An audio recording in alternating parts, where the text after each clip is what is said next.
Hello, everybody.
Hello, folks. Hope you're all well. Hope you're all tickety-boo.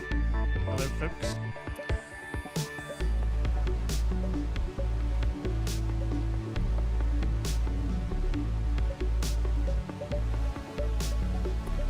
Just checking some last-minute technical issues. The joys of the internet. You do everything, you check everything, and then when you push the button, it breaks. Hope you're all well. Hey, Lee's giving me the thumbs up now. That's always a good start. That's always a good start. He can hear me. Yes. Excellent. Excellent, Smithers. Right. Let's try and get things rocking and a-rolling, shall we? Let's get things rocking and a-rolling.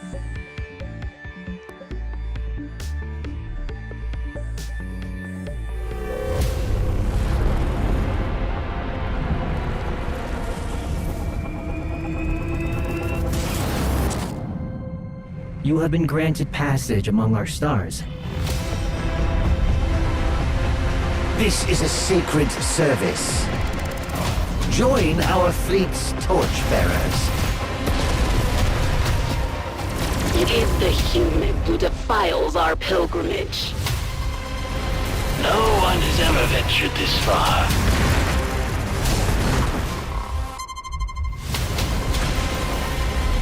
If the ancients turned their eye back to us, well, what could a beetle do against a hurricane?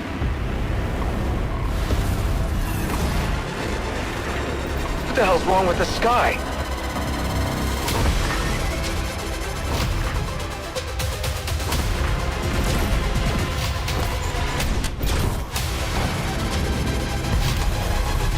Are you about to do something unwise? Absolutely.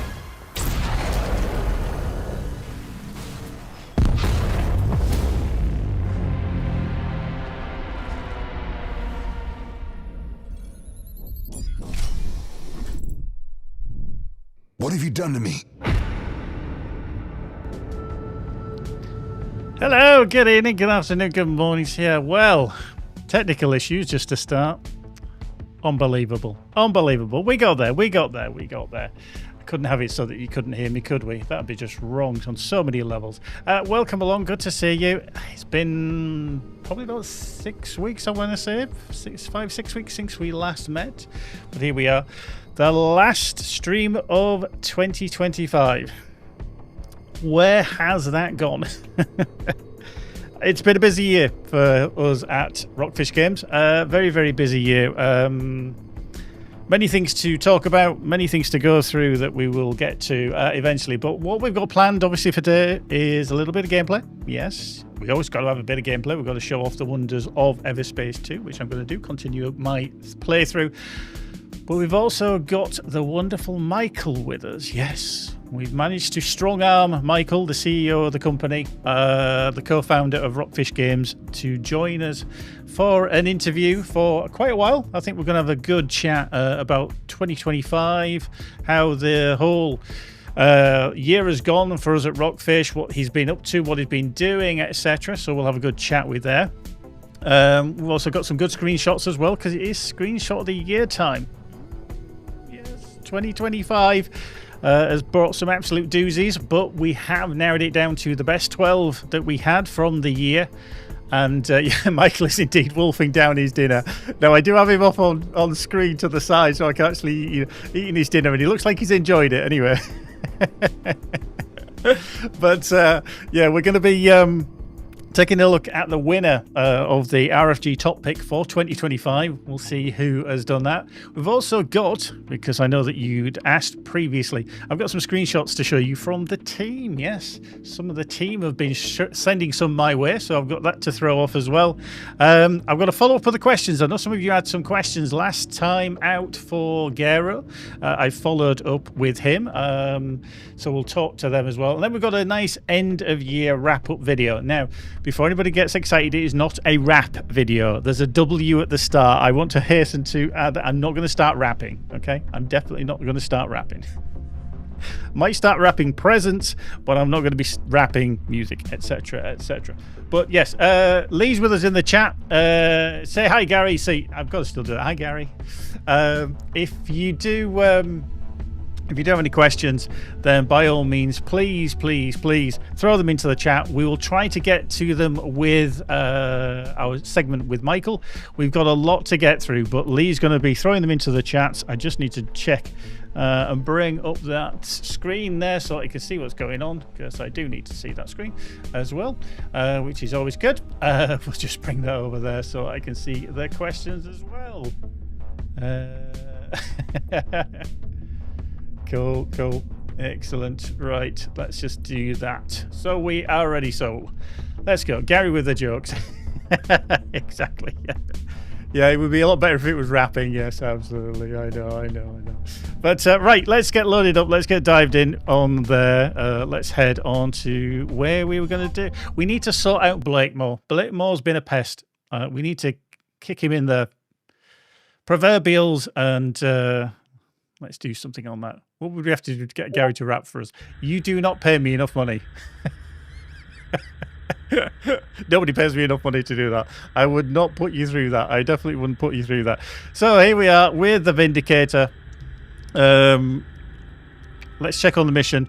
So countermeasures, go to Vesna Mining Colony, just to go check on that, shall we? So let's get out of here. Let's get launched. A week-long stream. Yeah. Right, let's get out of here. Let's head back and go find something to do. But yeah, if you've got any questions, do drop them in. We've got some wonderful questions already lined up for Michael. Herb Derp Maple Syrup. That is a heck of a name over on Twitch. I love that. You have a question. Do you guys have a coffee machine in the break room? Actually, I don't know. I don't drink coffee. But I'm sure we can ask Michael that one in a little bit if we do. I think we probably do, but I'm not entirely sure. I'm British. We drink tea. I don't drink coffee, that much coffee, but, you know. We, I'm sure we've got a coffee machine somewhere. Matthias, I'm playing on Nightmare mode and the combat is insane. You need more strategy. I need skill levels. Lee says, yes, there is a coffee machine in the German office. There we go. I know Lee does drink coffee. Of course we do, Swiss made. See, coffee drinkers. The caffeine intake. Right, let's get through here before we get shot by too many things. Yeah.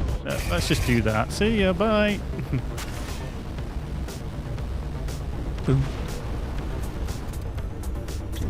Let's go. Lee is a slave to the bean. He is indeed. I don't think Lee can operate without at least a litre of coffee in the morning, just to get him through the day. Excellent. Such a wonderful thing. Right, let's get through here. Right, Vesna is our next junction. I just want to get clear of all these enemies. And let's jump. Mr. Bean. Oop.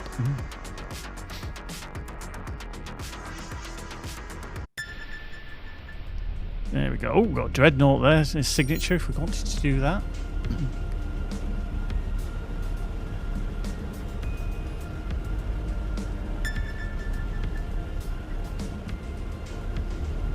The Kraken, just so you know, we don't monitor a Discord whilst we're live. We do have YouTube, we do have Twitch, we do have Facebook, and also live on our Steam page as well. So hopefully one of those options will do. I mean, if you're watching on a small screen, yes, I could imagine that the chat would be difficult to see. Right, let's have a word with Blakemore. Damn, a welcoming committee. Looks like Marie DeVint got here first. There's no way we could have concealed an operation this big. Hey, she's taking a hell of a lot of fire. Marie, how are you holding up? Receiving a bit of a brutal beating, to be honest. I brought them out of their nest for you, at least. Everyone, spread out and draw some of that heat off the Duchess. We are engaging. Am I too late to the party? Come on, Daryl. Daryl, so Kato decided to lean in. The old man sends his regards. He's been drawing up blueprints for a new casino for this place already. Well, we can talk to Shaw about that later. So, your uncle sent you in his place? Yep, said a little battle experience would put some hair on my chest. Good man, Daryl. Good old Serve Kato. it well. Right, let's get involved. Let's go defeat the enemy who's doing a nasty job on Marie DeVint here. That's not very nice, is it? Well, let's do some uploading of malware, shall we? Let's see. Come on, you. I feel a bit rusty. I really feel a bit rusty.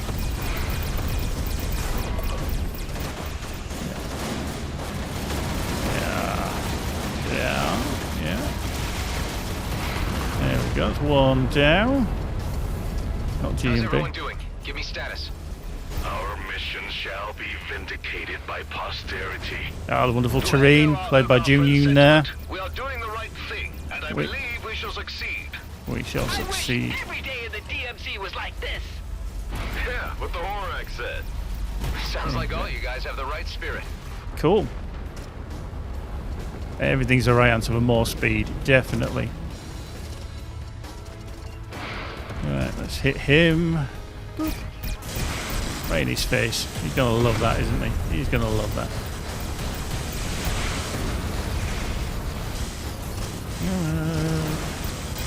Boop.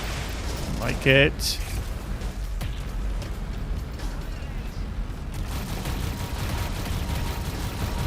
Boom, boom there. Bit of corrosion. Nice.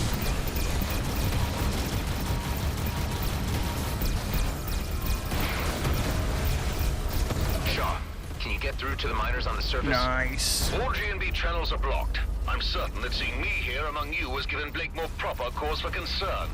His Indeed. elite squad are fanatical. I've never seen them in action before.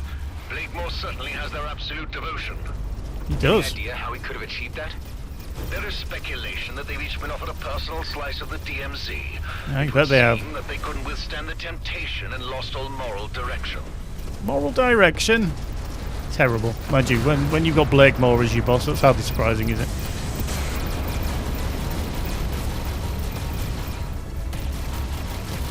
Let's get some drones repaired.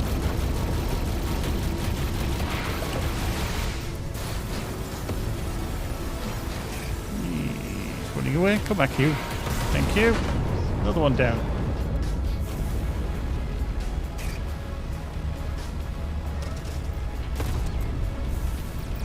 Ooh, come here. You'll do. Thank you.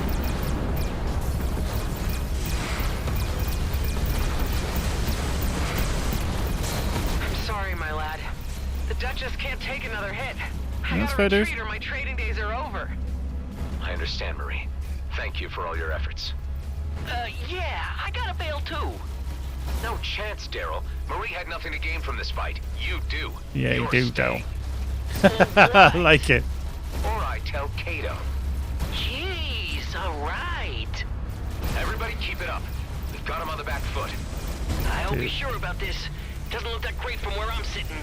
Yeah, Once we Daryl, reach stop the being a wuss. surface, that story will change, believe me. Hang in there. Pango, do you read me? Is there anything you can do? Regrettably, negative. The communication systems have been completely sealed off. I will crack them eventually. I'm sure you can do it, Pango. Come on, Pango. Help a man out here. You could do with a little bit of a favour from you.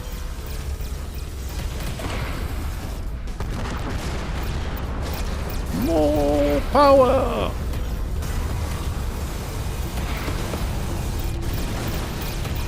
That one's gone. Nice. He's gone as well.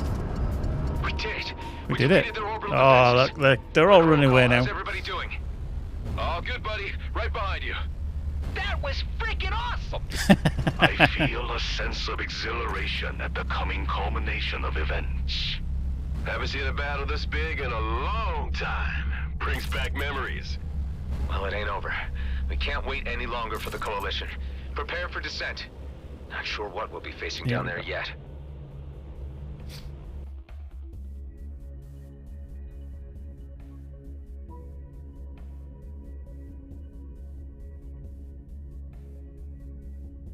Here we go. Let's head down. Keep those questions coming. If you do have them, throw them into the chat. We shall try and answer them, as we always do. That's a very Star Wars kind of image there from the team. But our base defenses will end your little adventure. Give up, Blakemore. It's over. My carrier might be grounded, but it will be operational very soon.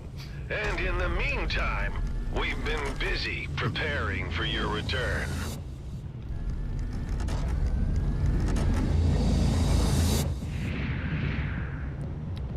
Okay. Damn. They set off all the fireworks at once.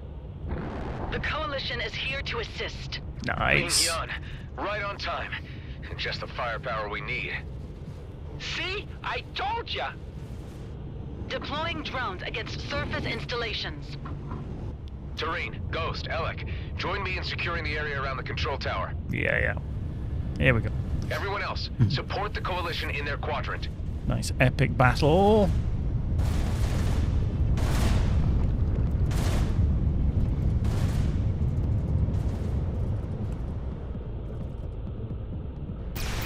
I can't help but notice something's missing from the scene. The Commissioner's cruiser? Huh, yeah. Means they must have cracked the codes for commandeering it. Worrying, but we got more immediate problems right now. Tell you what, who put that there? That's not where we want to be. Nope.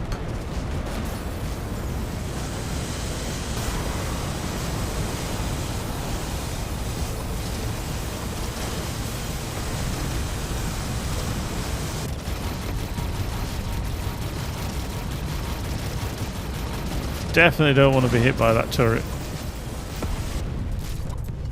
Nope. We're getting picked off like toikies. Is there any kind of strategy to this action? Tango, any progress getting through the blocks on their internal comms? I need to cycle through the codes to find a way in. This takes time. I will let you know once I'm in. He's such a character, is Fallon Pango. Very dubious character. Do you trust him? Do you not trust him? That's the thing. That is the question. I suppose at times you just need to.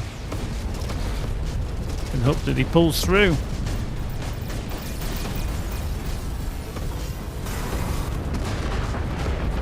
Whoop.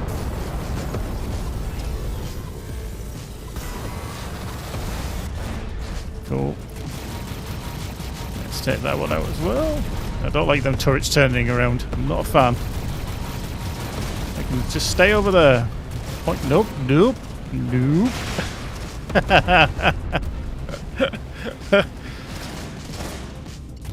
Jan is about to blow the bloody doors off. There we go.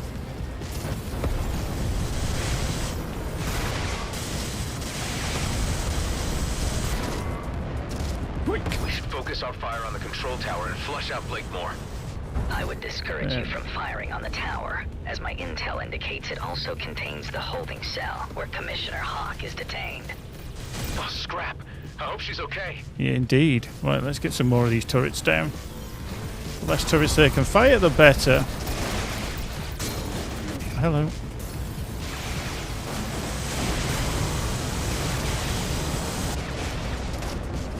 Boink.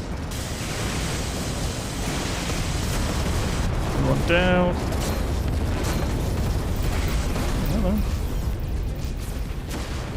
You're giving me a bit of a beating. Oh, very nice. Come here, you. Come here, you. Are you hiding? He is. Ghost on his tail, but he's not doing a great deal. Okay, he's definitely hiding down there. He was having a breather. He was having a cup of coffee. He was just like, nah, I've had enough. I want to get out of here. Well, you know, easy targets. Okay, that was the last one. The area is secure. Let's get out of there. We could use some help here. We are losing too many units. Hang on tight. We'll be right there. Okay, let's boost over there. Let's get there. Let's get there. Excellent, Smithers. Right. Oh, hello. More turrets. Missile silo. Nope, not today.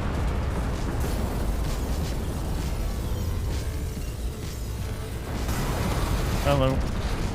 Nope.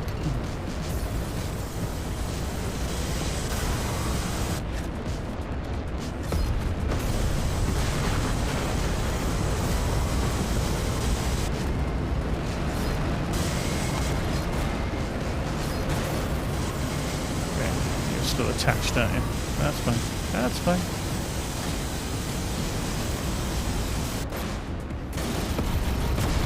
There we go. Like it. Get down the turret. Are we 7 of 12? Repair the drones as we go.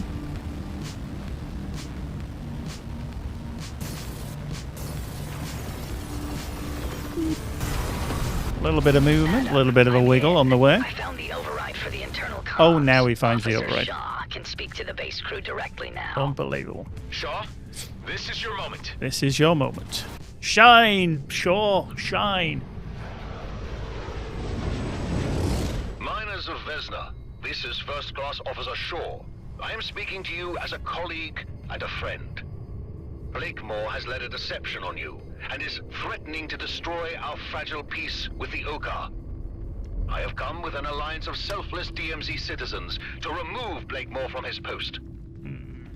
I am appealing to you to cease combat operations and assist us in occupying the base. I offer my personal assurance that there will be no repercussions against you for any prior actions. It's working.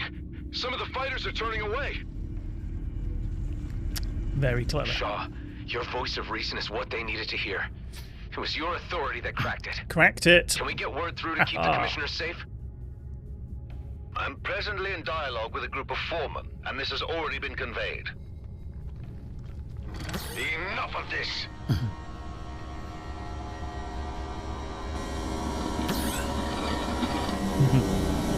Oh. We need to duck. Damn it. Any ideas how we can disable that thing? We need to Duck act very fast. quickly. We could cut off the power supply to take it offline. I'll mark the locations of power units you need to knock out. That should buy us some time so we can enter the control room and shut off the turret from inside. Thanks, Tammy. I'll do that. Okay, I better stay undercover and only move in between sniper shots. Yeah. Doreen, get ready and wait for my signal. Yeah. As soon as the turret is disabled, land on the platform close to the tower and infiltrate the control room. You can count on me, Adam. Good. Hello. Hopefully. One hacked. On to the next one. You and your associates are finished. Roslin is already on his way to the comet. It will be blasted into 1,000,000 pieces across its course, creating a sparkling field of iridium for the plucking. How is he? The Commissioner's cruiser. Precisely. It left long before you arrived, brimming with mining torpedoes. Scrap. We need to act fast. We were just diverted. We get through here. Let's just. Thank you.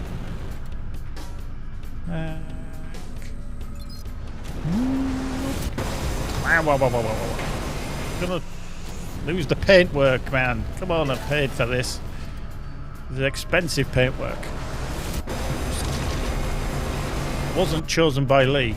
Or was it chosen by Lee? I think Lee chose it again.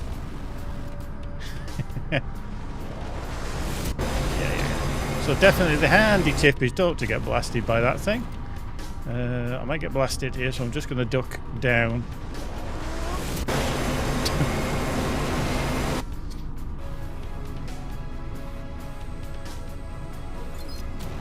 Only one more. Nearly over there. We actually missed. Oh, sorry, city duck here. Oh. La, la, la, la.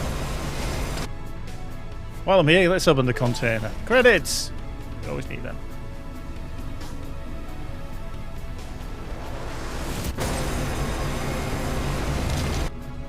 I think the laser is just so powerful it will hit everything, not only your shields, but it'll then hit your armor.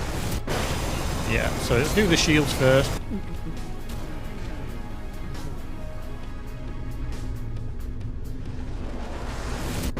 This is handy. Anybody watching? As long as you are within 100 meters, you can hack this terminal quite easily. There we go. That was the last one. That was the last one. Doreen, prepare to infiltrate the tower. I got you covered. He's got him covered. Oh, hello. Didn't want to accidentally hit that. We've secured the control room. No signs of Blakemore. The rat must have left the sinking ship. We could turn off the turret now, or use it to our advantage. Do you register any life forms on the carrier? The carrier appears to be unmanned. Ben, concentrate fire on the carrier. This will be the last nail in the coffin for Blakemore. Nice. With pleasure.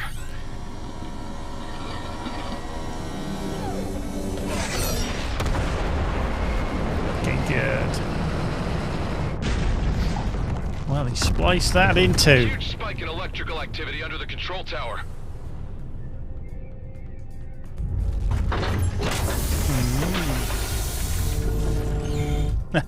I'll go check it out.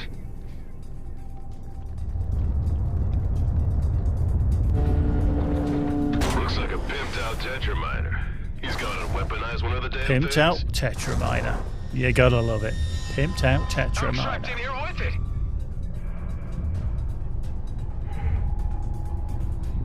I'm glad we've had this opportunity for a little intimate discussion, just you and me. Just you Blakemore, and me. you're desperate. You should know when you've lost. Surrender now and you'll get a fair trial. Oh, I still hold the future of the DMZ in my hands, Roslyn. You are a mere interruption.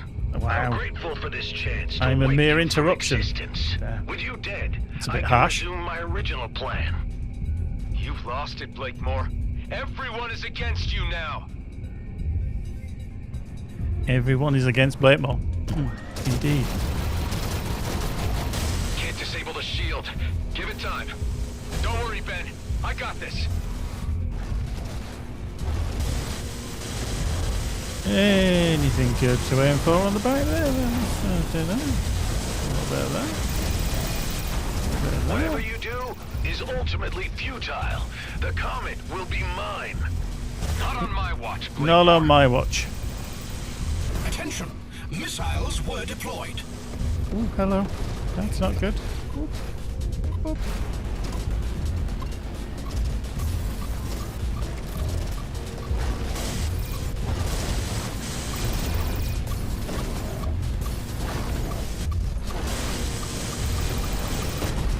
Oop.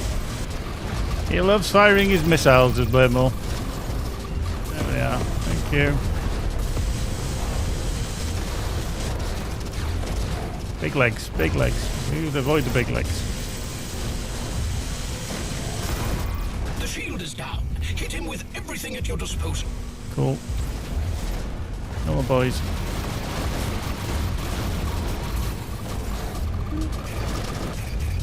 Right, I just wanted to avoid them missiles. You're not looking happy. Hear that, Blakemore? It's the end of the road for you and your schemes.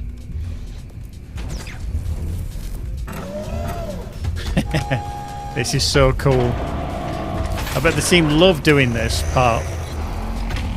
But also not, because I can imagine it's quite technical to do. The war is settled on a new constellation of dispersed viridium fields. They will name it after me.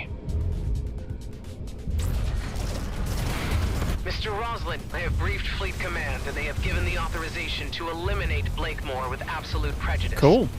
Commissioner Hawk, good to hear your voice. I'm on it. Yeah, we're on it.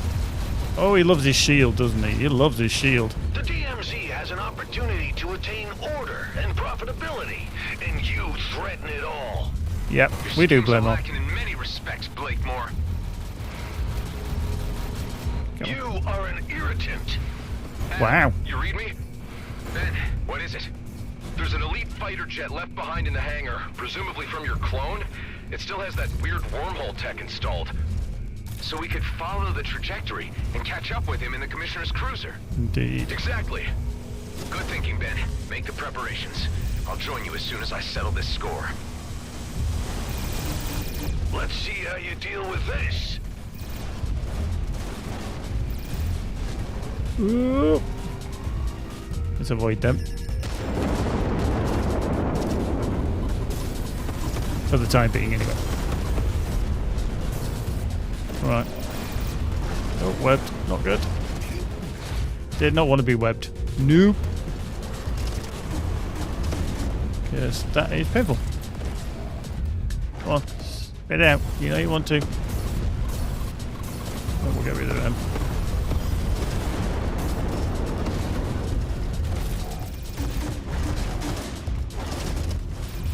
Where is he firing those? There are bombs that take longer to charge. Perhaps we can use them to our advantage. Yep. Can, but he's firing those missiles at me as well. So I want to get rid of.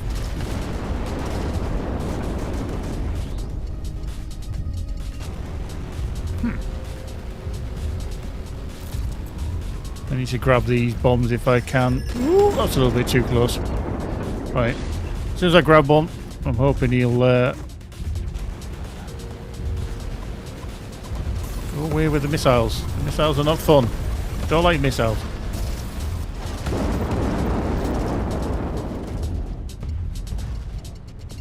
Okay. Let's grab one of those.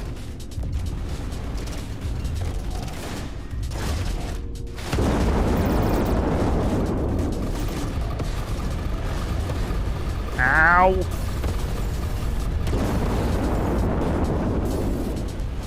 Okay, did a little bit of damage. Okay. Where are you, bombs? Oh, hello. There's one right next to me.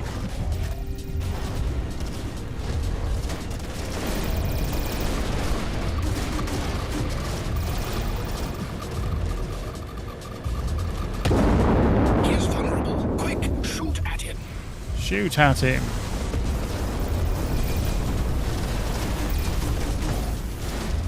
So close. My life works so near culmination. It ain't worth scrap when it's built on deceit, Blakemore. Indeed. Come on. Oh, that's good. That's good. I like that one. I like that one. Right, okay. We need one more. At least one more. We are cooking quite hot, actually. Which I'm not a fan of, if I'm honest. Come on. Give me. I feel like a dog. Like I'm chasing after a bone. Or a ball that's been thrown.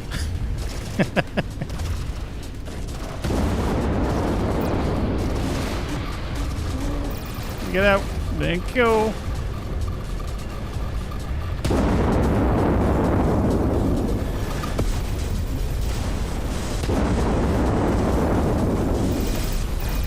Okay, we need probably another one. Give me one more. Get rid of them. The things that hurt. Come on. Fetch! Fetch! Fido, fetch! Oh, did that not pick up? That didn't pick up. Ah! As soon as we've got Blakemore dealt with, we will be speaking to Michael, who's waiting in the wings to have a lovely conversation. And, let's scoot.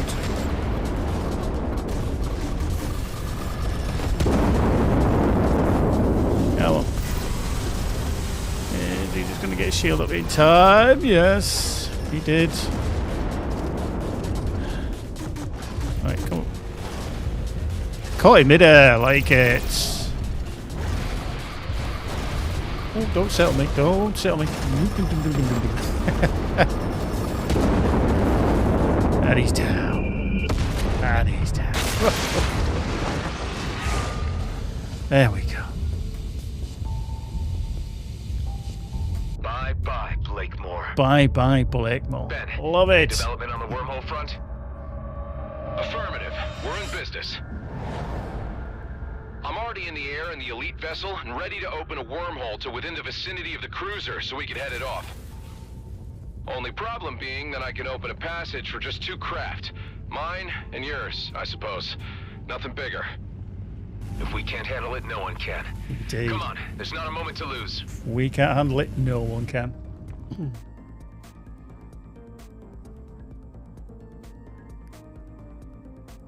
Right.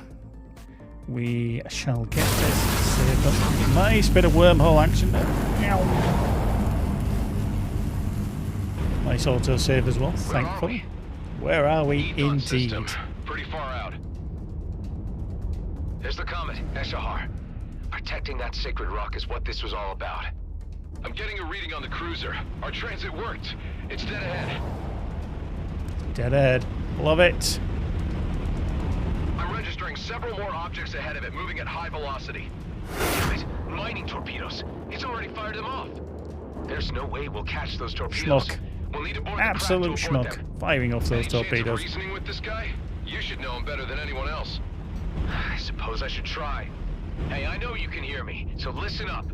Blakemore is dead, but I guess you already know that. Blakemore's dead? I know there's part of me in you. If I can care about the fate of the DMZ and its inhabitants, I know you can too. You have nothing to gain from blasting the comet. Nobody does. Oh, I hear you, but I don't care. The DMZ's future has been set. Come on, this is crazy. Just call off the torpedoes and you can still walk away. Oh, I'm to believe you. There's still a chance of redemption. Please. Ben, let's disable those thrusters. We have to slow down the cruiser so I can dock. He's not a fan, is he? Roger. He's not a fan. Bad Rosalind. He's trying to escape. Bad Can't Rosalind. let him get away. Hive, can you overclock the engines again? As you wish. Overclocking engines. Disabling devices. Excellent. Right. I am going to stop there just for the second. Music on loud, Gary. Yeah, it probably is quite loud there. So we're going to switch over very, very shortly to our interview with Michael. I see some questions that have just come in. I'm just going to answer them now in terms of the ones that we can, and then we will switch around. Sodcom Garas Dodd over on YouTube would like to know, I need some tips on the racing events. Is it easier to use a bigger ship or have more speed? Speed is your friend for definite with the racing. It's very, very difficult. Some of them are very, very challenging. And I actually think sometime in the new year, in 2026, we might actually bring back a racing challenge, which I want the community to get involved in again, because we did have it a little while back with some amazing times, but I think that'll be really, really cool to have again. But yeah, definitely more speed is worthwhile. Definitely. The Kraken 187 over on YouTube. What do you feel sets RFG games apart from other AAA or indie devs? aka, what's the focus on standing out? Actually, I think what I'll do is I'll keep that one for Michael. We'll add that one into Michael's. I think he'll be able to talk about that very, very well. That'll be a cool one. Jason Corjo over on YouTube. Any insights you've learned about the players from the survey? Oh, interesting. We've got some amazing responses. I'm going to touch on this a little bit later on, and I'm going to fill you in with the links and the details about the player survey if you haven't seen it already. But yeah, there is a player experience survey out there which we want you to fill in and tell us what you thought about EVERSPACE 2 and the expansions and the whole experience. But up to now, we've had over 1,000 responses to that, which is amazing. Keep that going. You've got a bit of time over your festive period. You can fill one of them in for us. That'd be cool.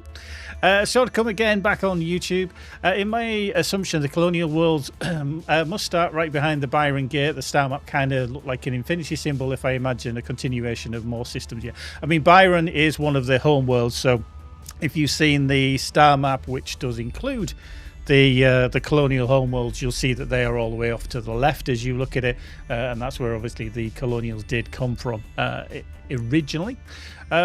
Walwarin or Walvarin, I hope I haven't butchered that name over on Twitch, would like to say the game has improved a lot, more interesting story development. Happy to see it. Well, thank you very much. It's always nice praise. We're very, very happy that people like our games and that you want to play them, whether it's EVERSPACE 1, EVERSPACE 2. We're overwhelmed, absolutely overwhelmed, and thank you very much for that high praise. And I see another one from Bearded Frog there for asking about a question for Michael, so we'll keep hold of that one as well.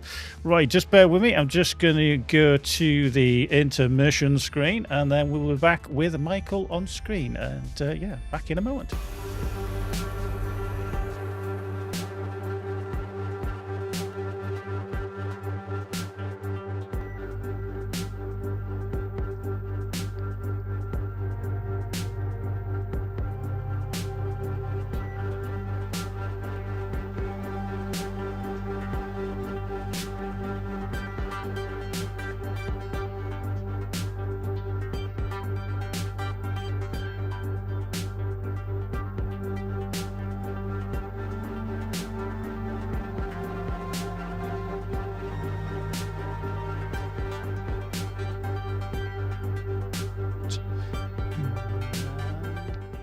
There we go. Look, we've got a wonderful Michael there. So, hi, Michael. Hi, Michael. There we go. There he is. There's Michael, our CEO and co-founder of ROCKFISH Games, and he's spending some of his Friday evening, even though he does tend to be here in the stream along with us, but he's going to spend some time answering some questions here with you guys as well. If you've got any more questions, do throw them in. We've got a document on the go that we can ask him some questions, but first things first, thank you very much for joining us, Michael. It's always a pleasure to have you, even though we do chat fairly regular. Let's kick it off with the ultimate question then. So how are you, and how has 2025 treated you? Actually, I'm pretty good. So 2025 was not too busy for me, not that much traveling as I used to. So it's like if you are closing on a project, then obviously you're not on a hunt for a new deal and whatnot. So that was quite a relief that I didn't have to go to 20 events this year. And then, of course, thanks to Lee and Jeremy, they took care of Tokyo Game Show. And me. So I was there. Yeah, and you, you were too. Yeah. You were my. I was the replacement. Yeah, I was Michael for that trip. Yeah. So I've been to Tokyo twice, and it's a fantastic city. Absolutely. Yeah. But then I thought, well, we give you tips that you can check it out. I've been there, and then also I had to do a lot of things regarding our new project, securing funding and whatnot. So I think my time was much better spent on this one, like on the funding situation, and then have you guys cover the grounds at Tokyo Game Show, which I think you had a blast. That was nice. Yeah, and other than that, aside from like the job and running a studio, I try to make sure I stay healthy. So I do more sports. Play squash twice a week, do a bit of weightlifting, so make sure that I don't fall apart. Because as you know, I knew this was coming. Not the youngest, the mid-50s. Yeah. It's a running joke here. No, seriously. No, I'm doing great. Things are really well. Very happy where we're at with the studio, with the project and everything. It's been a great year so far. And it just, we did it a year ago, right? Exactly, it just flew by. It really, really did. And I know Michael's touched on going to Tokyo and everything. And it was my first time flying all that distance. I think that was the hardest part, was definitely the time zone change and the flights, because they are quite brutal, like 14-hour flights. I think my flight back total time was like 29 hours or something like that. But an amazing place to go visit. If you ever are fortunate to go, I do honestly suggest, put it on a bucket list and head there. But glad 2025 was good, and that you're fit and healthy and feeling good. Then we're going to touch on obviously the biggest release for us this year was Wrath of the Ancients, which we released back in May, which seems such a long time ago now. But how do you think the release went? And can you share any kind of stories from the development? Obviously, you're very much involved in the development and speak with the team. Yeah. Yeah, I gotta say, we tend to make releases a bit too big. So we spend so much time and put so much content into these, like in the base game, but also into the DLC. And sometimes, so I'm super proud of what we achieved here, especially the new gameplay, the mechanics, the new end game, the story. We really increased the quality of the cutscenes. So Alex and Moritz, they did a fantastic job. Uwe with the narrative team, with Kevin, and very excited. At the same time, we also felt the pressure, like on the market, that really there's a pressure on price. And even though we lowered the price, people were still like, it's a bit too expensive, and I hold back and wait for a sale, which is fine, obviously. So I would say from a commercial point of view, I had higher expectations, to be honest. Yeah. But in terms of like what we delivered, the marketing campaign, everything went well. But we also noticed if you launch an expansion, it's much harder to get traction with media and influencers because there are so many new games coming out, and then people rather focus on new releases of games versus an expansion of a space combat game. And I mean, let's not fool ourselves, space combat games are a niche genre. So we haven't sold millions of copies. Hence, if we release an expansion, then the media goes like, we would write about a new game, but not about the expansion. We had this a couple of times. So then you're in almost like a chicken egg situation. So you don't get the full media coverage. Then obviously it's much harder to create awareness, get the visibility, and then sell a ton of copies. So will we do expansions again? Yeah. But we probably would do smaller beats and then see how it goes instead of locking ourselves in for almost 2 years. I mean, we worked on Titans and expansions both together, took like a bit over 2 years, significant investment. Thankfully, we got a government grant for that. So thanks again for all the German taxpayers, really appreciate it. That's a fantastic program.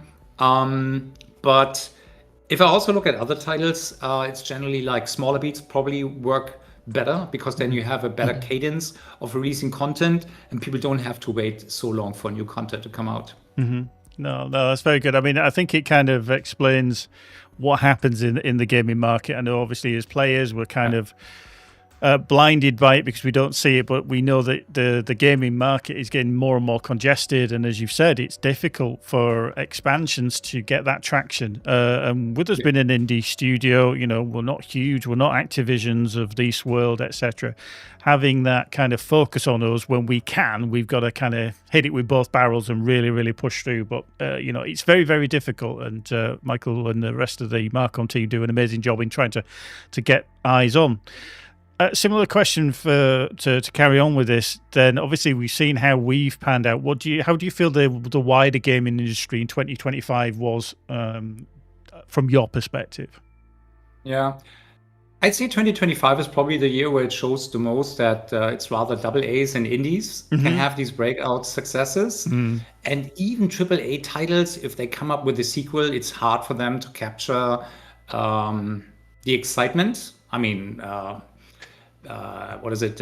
Battlefield 6. There was a great release in the AAA genre, but then Arc Raiders came out, and I mean they're even bigger. I mean, so Arc Raiders is bigger than Battlefield 6. Battlefield 6 is bigger than the most recent Call of Duty series launch. So yeah, then you have Expedition 33 and Split Fiction from Haze Light. I mean, there were so many great AA titles stealing the headlines from the big guys, and I have the feeling this is a trend that's gonna continue, because if you do a AA title, the investment is, I mean, by order of magnitude lower than compared to a AAA title. So you can take bigger risks and you can provide new experiences, which is also something we always try, well, within the space combat game genre. We've seen so many AAA titles struggling, and then I could imagine that investors and big publishers are simply shying off from this model. And I mean, at the Game Awards, we've seen big announcements. Let's see how it goes, to be honest. So if I had to bet money on other titles, I rather go with a couple of indies, and you also have more bets coming instead of having this one tentpole release and you only have one big title, and it's a make or break scenario. And it feels like the industry is becoming way too risky, the big tickets. So I'm holding my breath, and of course, I'm rooting for the indies and the AA titles. Yeah, exactly. I mean, funny you mentioned Expedition 33 there, and I'm kind of going to die on a hill here. I didn't find it my game of the year. I know some people, and obviously the Game Awards, it exploded 9 awards and everything else, but for me, it wasn't my game of the year. But you did mention my game of the year, which, again, some of the team didn't agree with when I mentioned it, and that was Ark Raiders. I love the whole style of that game and the kind of setting and the tension that it creates. But that's not to say that other games aren't fantastic, but that was my choice for game of the year. But definitely a worthwhile playthrough if you've not. Anyway, a bit of kind of crystal ball time here, and you've kind of touched on it already. How do you see 2026 panning out for the industry as a whole? I know you've said that indie focus might still be a thing. Do you think the AAAs are really going to struggle? Possibly. Let's put it the other way. Why should it change? Why should we see a significant change in 2026? I don't see a reason for that. Because we've seen so many AAA titles failing, not delivering on the promises, really disappointing. Why should big money come in and say, oh, this was a great business, let's double down on that? Yeah. And rather they see all these, like, we're talking on more than a handful, probably a dozen AA titles stealing the headlines, and then also making a much better margin. So if you have a game, I mean, Expedition 33 Central claims it's less than 10 million dev budget, probably excluding external development. So let's say it's 20 million. And I think this is going to be a multiple success in terms of profit, right? So talking, I don't know, 5x, 10x. And if you put 300 million into a new AAA title, you're not going to make 10x. It's very unlikely. So even if you have a hit in AAA, the upside is not as big as you have right now. You have it in AA titles. And then if you talk about these mega bonk, the small indie titles, I mean, what's the multiple for them? 100 times, 1,000 times what they've invested? But of course, this is dangerous because you hear about the mega bonk and a few, but you don't hear about all the others that didn't make it. So that's probably also not the way. So I'd expect it's pretty much the same. And we will probably see more and more studios going independent, trying something new. The biggest challenge is still securing funding. So while the situation is a little bit better, and I've talked to a couple of studios, also we're working with DDM, which is an agency, and they have a very good overview, and they provide feedback how it goes, and they say, well, like the sentiment is warming up a little, but it's not like back to crazy times, 2020, 21, when there was so much money in the market, and then everybody got bought for ridiculous prices. We dodged a few bullets back then, thank God.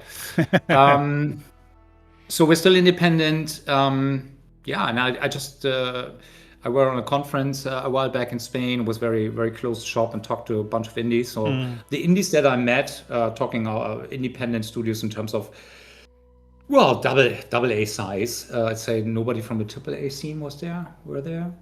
Maybe one or two. But still, it seems like AA is doing fine. Again, it's not a guarantee. But it's like I don't see the big campaigns coming. Like, I mean, remember Cyberpunk in London? They had the buses painted yellow, right? I don't expect that to see that again anytime soon. To be honest. So I think this is where we're at. So with the funding obviously being quite important, and we're very, very lucky that we do get funding from the German government. Obviously, we've very much championed that, and we're very thankful of it. Do you see that as the same thing as needing the funding for 2026 has been the biggest problem that people need to overcome, or studios need to overcome? Yeah, that's the biggest challenge, because I mean, where else do you get the money from? You don't get it from the VCs, because the gaming business is not a VC business per se. So VCs are looking, venture capitalists are looking into technology that scales when the platform scales. So let's say in the early days of mobile, then there was a lot of VC money around, because people that really understand mobile, Supercell is a great example. So I know Ilkka Paananen, the CEO of Supercell.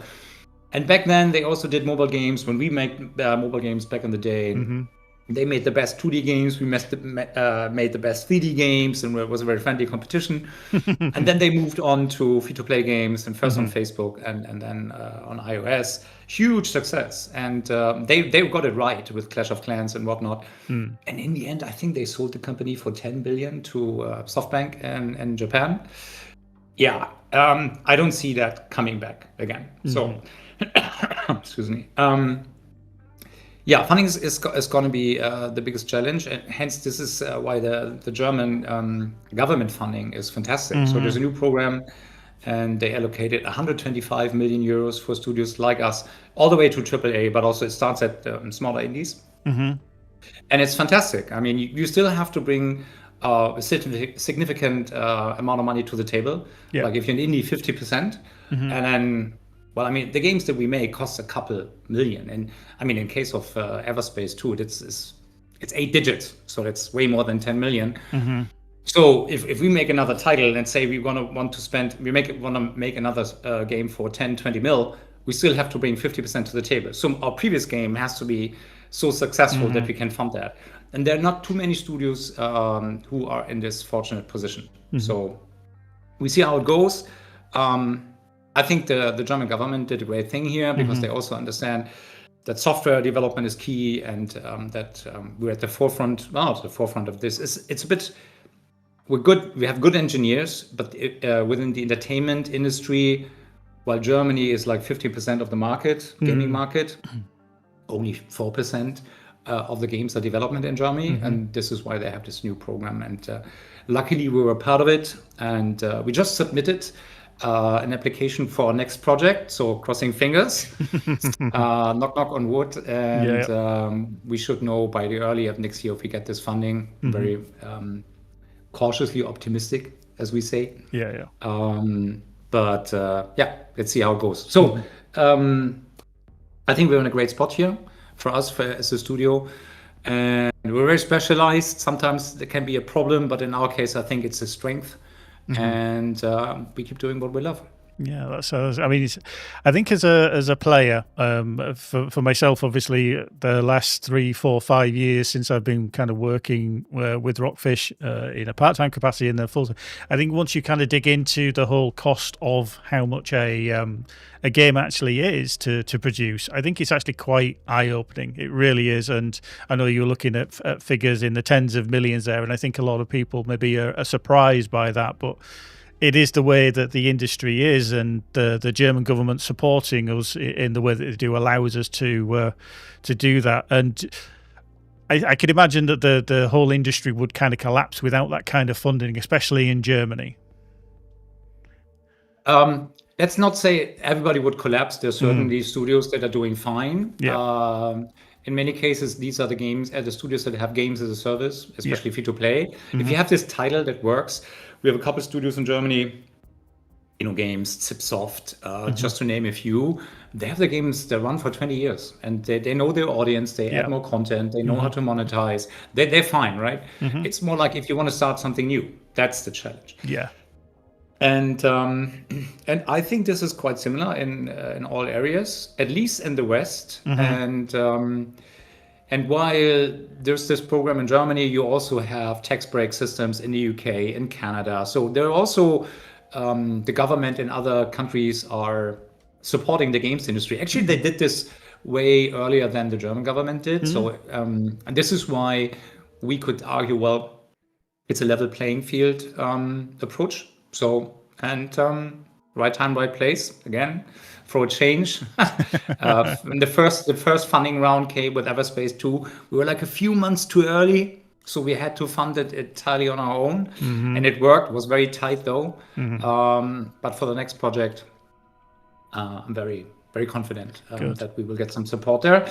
And which is fantastic. So because I was super busy, especially these last few months, because we hired 4 more people. We're going to onboard an external dev partner in January. So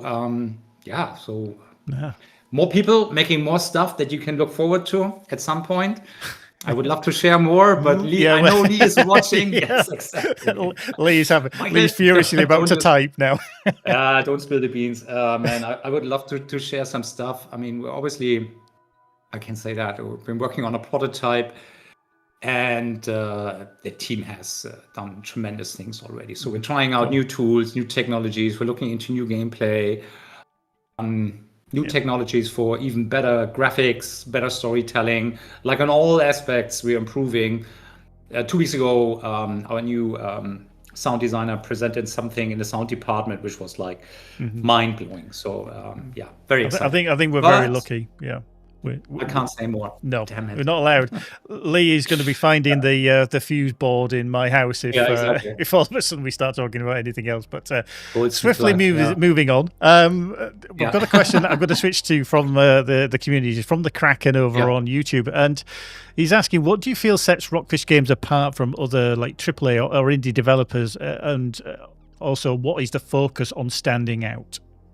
Yeah. I mean, one thing is the way that we started, we're very atypical. So Christian and I, we're not game developers ourselves. So we can code. I mean, Christian and I have a little bit of background in doing 3D graphics. Back then in the late 90s, architectural visualization. So this is how we started. So we're not game designers, we're not coders, not creative directors and whatnot. And we just have a very talented team. And fun fact, nobody from the original team has ever shipped a game before. So everybody was coming from uni, working with us, and then we dove into 3D mobile gaming because that was the opportunity back in the day. And then we became, in 2008, we became the highest rated studio in terms of shipping mobile games on feature phones. And then people were asking, so where did you come from? What did you do before? I'm like, well, architectural visualization and from uni. And what are the games that you've been worked on? It's like, nothing. Yeah. So I think this is maybe this, like, if you haven't worked in this, then you have this naivete to a certain degree, and you're like, how hard can it be, right? And then mobile phones, they could do more and more. And then we saw, I mean, obviously we played games on a C64 and Atari ST and Amiga and then early PC days. And then what we did is like we brought titles that were successful on console, we brought it to mobile. And this is why we had there was a very brief moment, like just a few years, where hardly anybody was doing 3D mobile games, but we did, because that was our background, doing 3D graphics. And so we had the chance to try out different genres, bring it to mobile, and we were kind of the first, which is like, no matter what we did, racing games, fighting games, snowboarding games, it was always 8 out of 10 or better. So every game that we brought out was, in terms of rating, was a hit. And then back then, a few of the guys know Galaxy and Fire, this open space, combat game, closest thing to Freelancer on a mobile phone. That was our breakout hit, and this is why we stuck with it. So it wasn't a strategic decision to make space combat games, but it was the thing that worked for us. And then once you find something that works for you, then you stick to it. You become better and better and better, and you excel. And we're still excited about it. So and then the beauty is with space games, it's not too crowded because it's very hard, it's very complicated, it's technically very challenging. So we have a lot of in-house tech, the pathfinding, the flying physics, and a lot of more things that I can share yet. But again, we developed some new tech which doesn't exist in the market, so that we can create even more impressive experiences. I really have to dance around the bushes here. And I think this gives us an edge. This gives us an edge. It's not too crowded. And at the same time, the potential making games within this genre is not too big. That means that keeps the big guys away. So if we had a big breakout hit and the market opportunity would be huge, then you get the big guys jumping on it. And then obviously, well, if you have like unlimited funds, well, there's a game that has big funds and still hasn't come out yet, so it sometimes is also a problem. Uwe, our creative director, says constraints are good because then it helps you focusing on stuff and shipping a title. If you have unlimited resources, unlimited time, then you never ship. Right? Exactly. I can definitely agree on that. The focus is definitely needed because I think it's something that we, as a team, are always mindful is that we don't have unlimited resources. We have to focus, we have to pinpoint what we want to achieve. And I think the team do a wonderful job at doing that. Now, I'm going to stick with another question from the audience on this one. And it kind of takes you back to the beginning with yourself and Christian when you decided essentially... to do 3D mobile games, etc. And Bearded Frog would like to know what inspired you to first get into the game development, and what also inspires you. What games inspire you? Yeah. So, when was it? I think it was 2003. When we were at the end of our architectural visualization time. I have to go back a little bit further. So in 2000, we sold our first studio, which called Chard and Loa, which is like the surnames of Christian and myself. Yeah. And that was the architectural visualization studio, to somebody who wanted to create something like Second Life. That was way before Second Life. And we were the guys that were meant to build this 3D world. This is why I hired Uwe, because I said, well, then we need to have a full-blown architect. And he then applied, and he already knew 3ds Max. So we brought it on, we sold the studio, and then we were merged with a game studio, and they had their own technology, their own game engine, and the idea was to create something like a 3D online world like Second Life. Well, then the .com bubble burst, and everything fell apart. So the company that bought us, they pulled the plug. The founder went to America, wasn't seen, wasn't heard. And then the company went bust. We were stuck with insolvency there. Then our company was also insolvent because this whole thing fell apart. We never got the money, so it was really horrible. And we somehow crawled out of it. And because we were using game engines, we developed the knowledge how to make 3D worlds interactive. Then we could go back to our former clients, say, hey, it's us again. So we're not building this 3D online world, but we can now do this architectural visualization using game engines, and then you can walk through the building, change materials and whatnot. And this is how we got back into the business, literally. Cool. So, and then I sat next to somebody from Exit Games, the guys who provide this middleware where you can have multiplayer games. And it was very, very early. So that was 2003. It was in Hamburg, was a network event, and then we talked to each other and say, hey, what do you do? And then he said, doing mobile network technology. What do you do? And I said, well, we're doing architectural visualization, game engines, but now we want to get into gaming. And we connected, and then a week later he called me and said, hey, by the way, here's a business opportunity. A former client of them, that was Sony Ericsson, and they're about to launch their, Sony Ericsson SE500. One of those very early feature phones that could render 3D graphics. Yeah. And they said, well, they want to have a game that's preloaded. And since they wanted to sell off their technology, that game also had to have multiplayer. Asynchronous multiplayer, but still you upload your Shadow and whatever racing game. So long story short, this became BMW Mini, which is the second 3D Java mobile game. The first one was Ridge Racer from Namco. And BMW Mini was the one that we did. And apparently Sony Ericsson liked our game better. So they called us and said, well, we have a few more phones to sell, and we really like what you do, and come on over. So I came there prepared, and then it was the game was called Moto Raver, and it was like about the GTA style, very small, open worldish. and I showed this person, and she really liked it. I said, oh, that's cool, I take that. Meaning, like, I pay for you guys developing a demo level that's going to be preloaded on the device. Oh, wow. And then you can upsell, that alone would be fantastic. But then she said, well, but I need another game for, then she said, I need something for T-Mobile, so Deutsche Telekom. Yeah. They're very technical. So what's technology-wise the most challenging game you can do? I was like, I don't know, probably first-person shooters. And pure coincidence, Uwe was playing around with the technology that was used on the Sony Ericsson devices and had some motion capture data of a dude running around and shooting. And pure coincidence, he took a robot, put the mocap data on it, and the robot was running around, because she said, well, the first-person shooter is great, but we cannot have blood because it's going to be a preloaded game. He said, well, I have this little demo here. It uses a robot, and then the robot bleeds oil, and that's going to be black.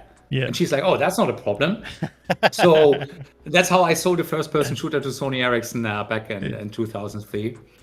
And then she said, yeah, and then I need something for Vodafone, and this is more lofty, and it can't be too hardcore. What else can you do? And I was like, damn, I had to come up with something because I sensed the opportunity there. Yeah. And then I remembered when I was going to the skate, what is it? You do a place where you can have you put on skates, rollerblades. Oh yes, like a skate park kind of thing, yeah. Yeah, exactly. So, and I suck at that, right? I still can't do it. But I wanted to play the arcade. So my friends put me in these shoes and pushed me to the arcade. And I stood there, and then I played the arcade all day. Yeah, okay. While the others were going we're going to the fun fact. And then back then you had like games like Galaga, 1942. And then I said, well, you could do something like 1942, where you start with a triple decker, then a double decker, then a jet.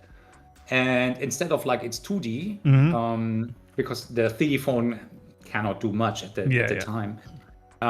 So you're sitting in the air. You cannot go up and down, but you can turn, and the clouds are approaching to you. Yeah. There was even particle effects. And then this is how I explained the game. And she's like, "Oh, that's cool. I take that." So that's the next one. Next game. Cross off. Yeah, and then I knew there was some game physics for cars in there, something we could put in there. And I said, well, racing games are very popular, because I said, I need something else. I need a generic game that I can put on any device. But so then I sold her, because I played V-Rally a lot back in the day. And I said, well, we cannot have like a huge 3D landscape, but we could drive along the coast. So on the left is always the sea, polygons, so just blue. And on the right is always like a little mountain range, thing. Mountain range. I said, and then I said, it's like Côte d'Azur, and you like that? Yeah, that's cool. And the last one, that was the World Championship, World Cup. And then I said, well, we cannot make a 11x11 soccer game, but we could do a penalty shootout. Yeah. And she's like, oh, that's cute. And then like with little cute 3D characters, and that was the fifth game. Wow. So, and then I came back from this meeting, and Christian was like, how did it go? I said, you don't believe what just happened. I just sold 5 games out of the blue, and we have 6 months' time. No pressure. And then Uwe, no pressure. And then Uwe with this, and everybody from their team is still with us, right? By the way, so Hatzika and Andy and Tees and they're still there. And then Uwe, together with the team, everybody had owned one project, and they did like these demo games, these demo levels of these games that I sold. Yeah, then we thought, well, there's an opportunity, and that's why we founded Fish Labs and thought, well, we stopped doing architectural visualization, now we're doing 3D mobile games. And because we knew from uni, Christian and I studied machine engineering. Yeah. After 3D, there's nothing coming. So we were the first using silicon graphics at uni, doing computer-aided design on these $1 million computers. And then when everything came to PC, there was the opportunity to start the first studio. But when the same thing happened on mobile devices, like, I know what's going to happen in the next 10 years. So we kind of anticipated the iPhone, but we thought it's going to be Nokia or Sony Ericsson. Yes, yeah. So that's why we went the detour with Sony Ericsson and Nokia. And then last final fun fact, then we got an email from Apple. It was in 2008. Check that, Fish Labs, and then the rating for the title. So we were the best studio. So we really like your games. We want this for the iPhone. And then I said, that's really nice of you, but we don't have time for that. I put down Apple. Because we had our own engine in Java, and we had to port it to C++ in the games. And like, there's no way that we can do this. We're so busy. We don't have time for that. And then in hindsight, or not in hindsight, in retrospective, they told us we were the only ones putting down Apple, saying, no, we don't have time for you guys. And that it's like we're running out of money. And then we took one of the games and ported it over to iOS. It was PowerBone Challenge. Yeah. And that was the end of 2008. And that game made more money on the App Store, even though it wasn't featured, in 30 days than the same game made an entire year selling through 200 mobile carriers worldwide. Wow. We were like, holy moly. I think we're done doing Java games. Now we just do iOS games. And then we ported the entire portfolio. And Galaxy Fire was one of the games. And that stuck. And then Okay. That closes the loop. Long story, long explanation. But this is how it happened. I mean, that's an amazing kind of look back at the kind of foundings of your pathway into gaming and everything. And did you kind of have any regret looking back that you turned down Apple straight away, or is it because it just kind of worked out okay in the future? Now, it worked out in the end. It's a fun story now. And I would have regretted if we never did it. But on the other hand, how would I know, right? Yeah, exactly. So, again, I mean, Christian and I are running our own studio now for 32 years. And so many times it was right time, right place. Yeah. And then you also have to understand, this is the opportunity. Now we have to pivot. And if this opportunity had come a little bit earlier or a little bit later, we would have missed the boat. And that is something that is out of your control. But what you can do is like always trying to deliver the best experience that you can do, treat your partners well, treat your team well, so that everybody, like the people stay. I mean, if people have been with us for more than 20 years, can't be too bad. No. And but there's no guarantee that you succeed. So as I say, if it doesn't work, I cannot recommend running your own studio. I definitely cannot. But if it does, it's fantastic. Like, I mean, you're there with your small team and you create something. Sometimes it takes like 5 years and then you put it out and potentially millions of people can play it around the world. And ideally, the mass majority gives you a thumbs up. We love it, more of that. I mean, it's super fulfilling, right? Cool. We love it. Yeah. I'm just going to shout out to the audience. I know you've got a lot of questions coming in. If there's any that we don't actually get through, by the way, I have convinced Michael to come back and be on the stream in January. We had a little discussion earlier. Lee doesn't even know about this because I know Lee's been busy, but I've managed to wangle him to come back on. So if there's any that we don't get through, we'll hold them back and we'll go and have another chat in January to cover everything else. But we're going to pivot again to some of the questions that we've kind of pre-done. One of those, I think this came from Lee actually, from earlier, and he says, having attended many industry events this year, as a lot of the team have, do you have any particular favourites that really stood out for you? Yeah, being asked for favorites is always dangerous because it's like over time I really enjoy the smaller events. And this is mainly because if you are at the same place over a couple of days, then you bump into each other again and again and again, and then you just see more opportunities come up, and then sometimes you go to a track that otherwise you wouldn't have attended. GDC is always so busy. Actually, I stopped watching talks at all because I just don't have time. I'm just constantly in meetings.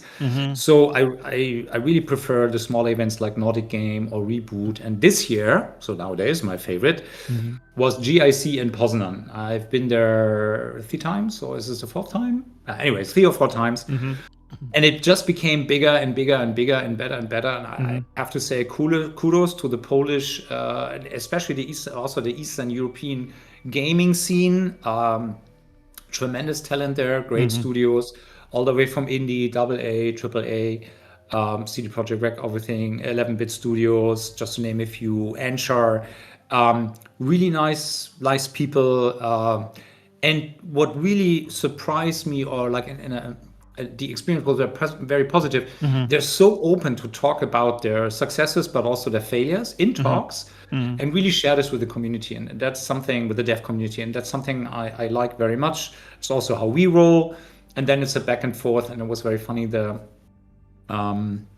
CEO of Anchor, so I watched his talk this year and I was really impressed. And he shared his story, how they made a turnaround. That was very impressive.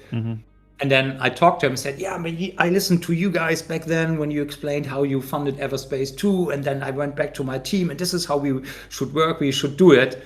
So we were inspiring each other. I think that's kind of cool. So yeah, GIC Poland, in Poznan in Poland. I think this was my favorite show of the year. Cool. Yeah. It's good that you can, I suppose, even though you're an industry veteran, that we will call you now, obviously, from running your studio for so long, that you can still go to these talks and go to these conferences and learn new, because the industry is always evolving, and it's such a global market that there's always something to learn. Now, speaking of travel, and we did touch about it a little earlier, obviously I went to Tokyo for the first time, and I had ramen for the first time. I know a lot of people within the audience will be like, yay, finally. You've obviously had ramen. Do you like it, and which do you prefer, ramen, rice, or pasta? Who told you that I had ramen? That's a myth. I've never had ramen. Never had ramen. Yeah.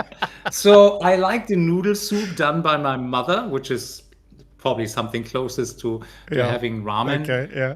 And I never got the excitement about this whole ramen thing. Yeah. I'm a pasta guy. I love Italian pasta. Yeah. Mm-hmm. I mean, I wouldn't mind having ramen, but if I have the choice, I always go for a nice Italian pasta. Cool. Also like rice. I like Asian food very much. It's all cool. But the whole ramen thing, I don't know, maybe in winter if it's super cold and you want to heat up, then maybe. But other than that, So for me, it's pasta. There's some definite shock in the chats now. Like, never had ramen. I mean, I mean, I've only been once, but I had ramen, and to be fair, I'd had enough of ramen by the time I left Japan. So I'd say my mother's homemade noodle soup counts as ramen. Okay. So it's a clear soup. You have your beef stew in there, and you have the noodles and everything, and some veggies. So I think this is kind of close enough for me. Yeah. And if you would throw in a chopped egg, then you probably have your ramen. Yeah. If you took a picture, you'd be like, "There's no difference." Yeah. Dear, I like that. I mean, to be fair, German ramen from my mother. Yes, exactly. Yeah, we'll go with that. I'm the same with Michael. I do prefer pasta. I do actually really like pasta if I had a choice. Right, we're going to switch to a question that I know is kind of close to your heart because of the game that you play and you've played for many, many years, and that is Destiny 2. Obviously, I think it's still your go-to game, but what does make it stand out? What is the real pulling power of that game for you? Destiny, I know it's really they're in a tough spot right now. I see the player numbers declining, and I think the public sentiment is a little bit too negative about Destiny. I mean, Bungie clearly, sorry. I think Bungie still did a great job with Renegades, the most recent expansion, like getting the Star Wars theme. And if you're a Star Wars fan, you probably enjoy that. But what brings me back to Destiny all the time is like the gunplay is by far the best. Yeah. And so I got my PlayStation. What have you played this year? Right? It's only 2 games. It's Destiny, 460 hours, and I gave 2 hours into Cyberpunk. And after 2 hours, I was like, man, this is so slow. This is not for me. Going back to Destiny. I haven't played anything the entire year. Also because I look sometimes at game modes. Is there anything that we can learn from Bungie? Is there anything that we can bring into in the games that we like to make? Because we also have this looter-shooter game loop. And then I started, I played Strikes before with others, but now I have a fire team that I play quite regularly. So we kept playing dungeons, and playing with others is so much more fun. And that was my go-to activity in the evening. So I completely stopped watching TV series or whatnot. I just go there in Destiny and grind the stuff. Go for the nice god rolls, do the exotic missions, now especially on a fire team. Because going on an exotic mission in Destiny, you play this for, 45 minutes, 90 minutes or something. That's like going on an adventure with your friends, but it's in a fantastic world. And you have challenges, but you also have this tourist moments, like you really, it's like being on an expedition. And I love that. Yeah. And then you have to find out the mechanics in these missions. Super cool. Actually, they drew me a little bit into PvP because I really suck at PvP. I'm terrible. So you don't want me to have you on your team. Yeah. Because then there's a high chance you lose. But over time, I got better actually. So I make sure that I don't stay in front. So I follow the pack, and then every now and then I get a support kill. It's fine. And control is good. I'm pretty good at capturing flags. So I go running. Yeah. I make sure I get the control point and not getting shot right away. Those kind of things. And it's cool. And it's the design, the weapon sound and everything. So again, super cool. And then oddly enough, I was at the Live Service Gaming Summit in London earlier this year. And then somebody dropped out from giving a workshop, and I did a step in, and I talked about Destiny 90 minutes from a player perspective, but at the same time also from like trying to wear my game design hat and like to try to understand why Bungie did certain things in the game and how they recycle content, introduce it in a new way, because obviously creating content is the most expensive stuff. And if there's one thing, I think that the most important thing that we need to evolve like as a studio is like we create these fantastic set pieces, and when before the interview I watched you playing these great battles towards the end of the campaign. The problem is like not many people play this because it's at the very end of the story, and this is such a pity. It's a shame that so few people see that, and then most likely you only play it once. So we need to become better in having these great set pieces, but then introduce ways that there's a meaningful way, important, to play it again and again and again, and then have different rewards and whatnot and combine it with other mechanics. So that is something that I put very, very high on the list for a new title, that, we have experiences that you can play over and over again, still have this cinematic, great set pieces, but get more bang out of your buck for that. Definitely. And I think it's something that you're always learning. Every day is an education, and I think that so rings true. No matter what industry you're in, you can always learn a little bit more. You've already answered the question because you've only really played Destiny in terms of your game time this year. So, but a game that you have maybe seen, is there anything that's really stood out for you? You did mention Expedition 33, but is there anything that stood out even though you've not played it? Well, I mean, and the question is, what have you played on your PS5? So I was involved in the German Developer Awards and the German Computer Game Awards. I was a judge. And then I had the pleasure to play a ton of German studios, incredible talent there. And I mean, I was in the game in Developer Awards. I was in the indie section. We had like 45 submissions, crazy. And in the game design category, we also had like 20 or so. And what I remember, it's like the tiny games that made the biggest impression on me. So one is Thronefall. It's done by only 2 guys. It's a tower defense game, super cutesy graphics. It was so hard to put the game down. So I was like, I have to test all these other games. But then, one more level. And if the game does that, it's like if it's really hard to put down and you have this one more run, then it's a great title. It's fantastic. And the other one, there was a complete surprise, was Between Horizons. And that's a detective game. So you're the daughter of a security officer.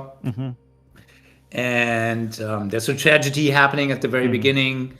And then you want to find out what's happening. It takes place on a generational spaceship. So space, right? That drew me in.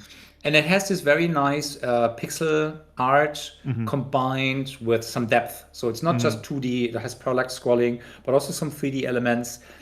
Excellent writing, and it has some very clever detective puzzles, I would say.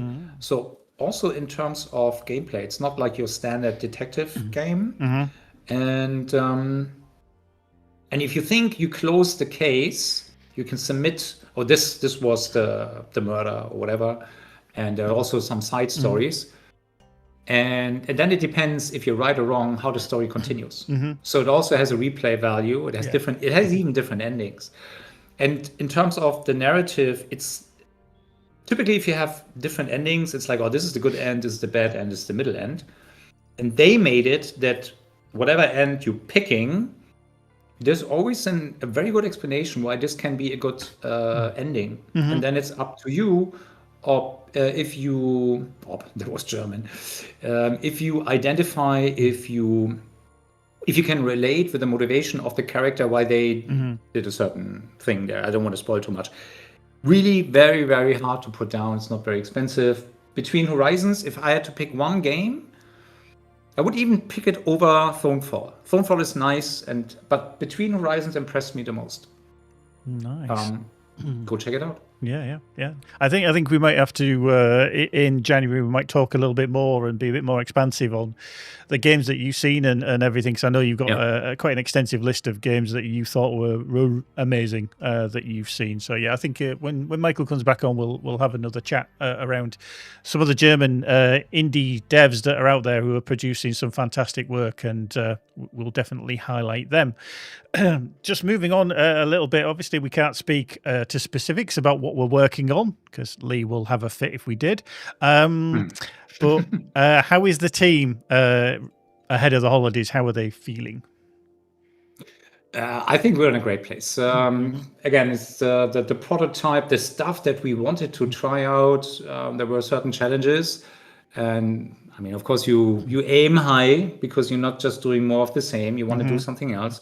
You need this extra challenge. At the same time, you don't want to rock the boat too much and risk the entire studio and break it down. So, and there were a couple of things that we weren't so certain about if this is really doable. Especially our seniors were very concerned, and then we were lucky we found some juniors, and they were like, again, with their naivete, said, well, how hard can it be? Let's give it a try. And they came up with something, and then everybody was so impressed, like, oh, dude, this is awesome, and that's fun. And let's progress this path and dig deeper.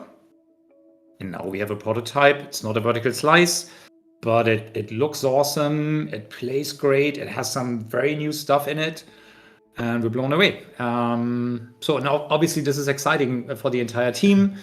Then we found even more great talent joining us early next year. That's cool. And then next week is our Christmas party. Everybody's coming together. Not the internationals, because we know closer to Christmas, it's difficult to travel. We will change this for next year, Gary. So next year, there's no excuse for you and Lee and Jeremy. You can come over. We're going to do a Christmas party in early December. Yeah. So the travel is not too crazy. So we want to all have you here in Hamburg and celebrate with us, having another great year. No, team is doing great. Yeah, excellent. German food and German beer. Yes. Yeah. I like it. Just a shout out to Lynn in the Twitch chat. She is saying that you are not that bad at Destiny in your PvP. That's nice. Yeah. So spoiler, I'm playing with Lynn and her partner, and Lynn is at PvP. She's amazing. And so it's like, Lynn's like, we're going over there. And like, okay, let's see what happens. And I try to not get shot, and I'm running a Titan, so I can do something with the team. I put up the wall, and then people are protected. Okay. Yeah. But very good support player. I like that. Yeah, Lynn typically leads in the kills, and excellent. I try to get some support points. Yeah. Make sure he does as he's told, Lynn. Sometimes he's got to be told. You have to tell him. Yeah. Actually. So fun fact: I'm playing the Renegade story right now, and there's this one exotic mission that's inside the campaign, which is super hard because you have to. It's a boss with four stages, and the last stage is he has a minigun with a shield, unpenetrable, so you cannot kill him. And then you have to spawn a certain type of enemy, and then they drop a stuff, and then you have to throw it somewhere that the shield goes away, and you can kill him. The problem is, you have to jump on a switch that's in the air in the arena on a stone. So the boss knows where you're at. You try to jump there. So he's melting you already.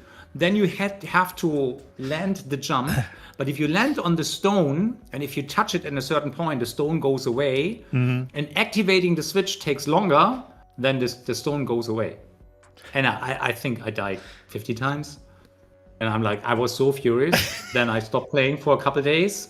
Then I came back, tried it again, still didn't get it. And then Lynn said, well, if you need help, let me know. We're here for you. We can do it together. And then we found out that Bungie actually nerfed this section, so the counter for the Switch is now shorter. So I'll give it one more try if I can solo it. And if not, then I have to ask Lynn. Yeah, you send out an SOS to Lynn for help me, player team. I need you guys. Yeah. Tighten down. I'm going to throw my controller out the window. Tighten down. Michael is down. Yeah, exactly. Right, we've got some more community questions. I knew we were going to have such a good chat with Michael that we're probably going to go over time, but because we've still got a lot to cover. We've still got the screenshots and we've still got the end of year video to dive through. So we've got a question from Reddit, actually. We threw these out to our Reddit brethren. Fantastic response. Thank you very much, Reddit. Now, the question is from Bungo, please. The EVERSPACE games have been a 10 out of 10 in breath of fresh air in an industry filled with microtransactions, subscriptions, DRM, etc. Do you plan to continue ROCKFISH's pro-consumer philosophy? And the follow-up question is, what is your favourite ship class? Because he's an interceptor user. Yeah, I mean, we always had DRM free, and we don't think that microtransactions fit in a single-player game. I mean, microtransactions are there if you have a games as a service that has server cost, and then you have to cover the cost. So I don't have a problem with microtransactions in something like Destiny, right? And every now and then I buy a spaceship there simply because after 2,000 hours, I think it's kind of okay if for $20 I buy a nice ship, right? Yeah. So that's cool, and I understand that they have a soft currency and all the shipping, and that's not our stuff. At least for the near future, I cannot say what's going to be in 10 years or so, but we're going to stick to its premium, its base game. There will be some DLC for our next title. We probably will have more cosmetics because we also have people say, "Well, we love this stuff. We wish there was more that we can buy for the game, that we can support you." We still won't have microtransaction in our next game, and still will be DRM free and GOG supported, of course. And my favorite ship class in EVERSPACE 2. I like the ship classes that are not too extreme. So I'm typically leaning towards the medium class. So I like the interceptor, yes. But I think I like the striker better with the tethering because that plays kind of like the hunter. If you play Void Hunter on Destiny and you have your quiver shot, then it also tangles and pulls on the enemies, and it's very similar. And you have to play it a little bit more strategically. The interceptor is nice. It has the what is it? How's it called? Overpower. Yeah. Is this overpower? Yeah, I mean, the extra power that you have for your weapons, which is. I mean, it's probably the easiest class to play, so I like that. I like the bomber as well, but then it's a big boy. It's a bit chunky, and I'm not good with the small classes like the glass cannon. That's not my thing. So I love how everything you can see with Michael's mind, it goes back to Destiny 2. So you can tell he's a fan. You know, you can see the link 2,000 hours. in everywhere that he plays. But no, that's a real cool answer, and thank you for that. Again, sticking with Reddit, a question from LifeWorks Games. Was EVERSPACE 2 the original vision you had for the game, and EVERSPACE 1, was it a midpoint in that journey, or was it conceptualized after, and in what way was it a natural evolution of EVERSPACE 1? Yeah, I mean, I think I shared this in other interviews or even on the Kickstarter. I don't remember. Yeah. So when we rebooted ROCKFISH Games, first had this work for hire project that was then canceled, and then we had to come up with something new. And coming off Galaxy Fire 2, which was freelancer for a smartphone, basically. I knew that our audience would have loved for us to make another open world space game, but we simply didn't have the funds. So we had to take a smaller vision. And the team already had this vision of putting a roguelike core loop in there, because there was in 2013, 14, so roguelikes were a thing that was like probably the peak, or let's say it really took off, and then they came up with the idea that we can have so we still have the space combat, the second to second gameplay, but the core loop is going to be a roguelike. And I didn't like it at all at the beginning, I have to admit, but the team was right. And I don't recall which. There was one game that I played and this is how they wanted it. I don't know. I don't remember. It's too long ago. But there was one particular game that had this roguelike loop. And I was like, this is what they want. I get it.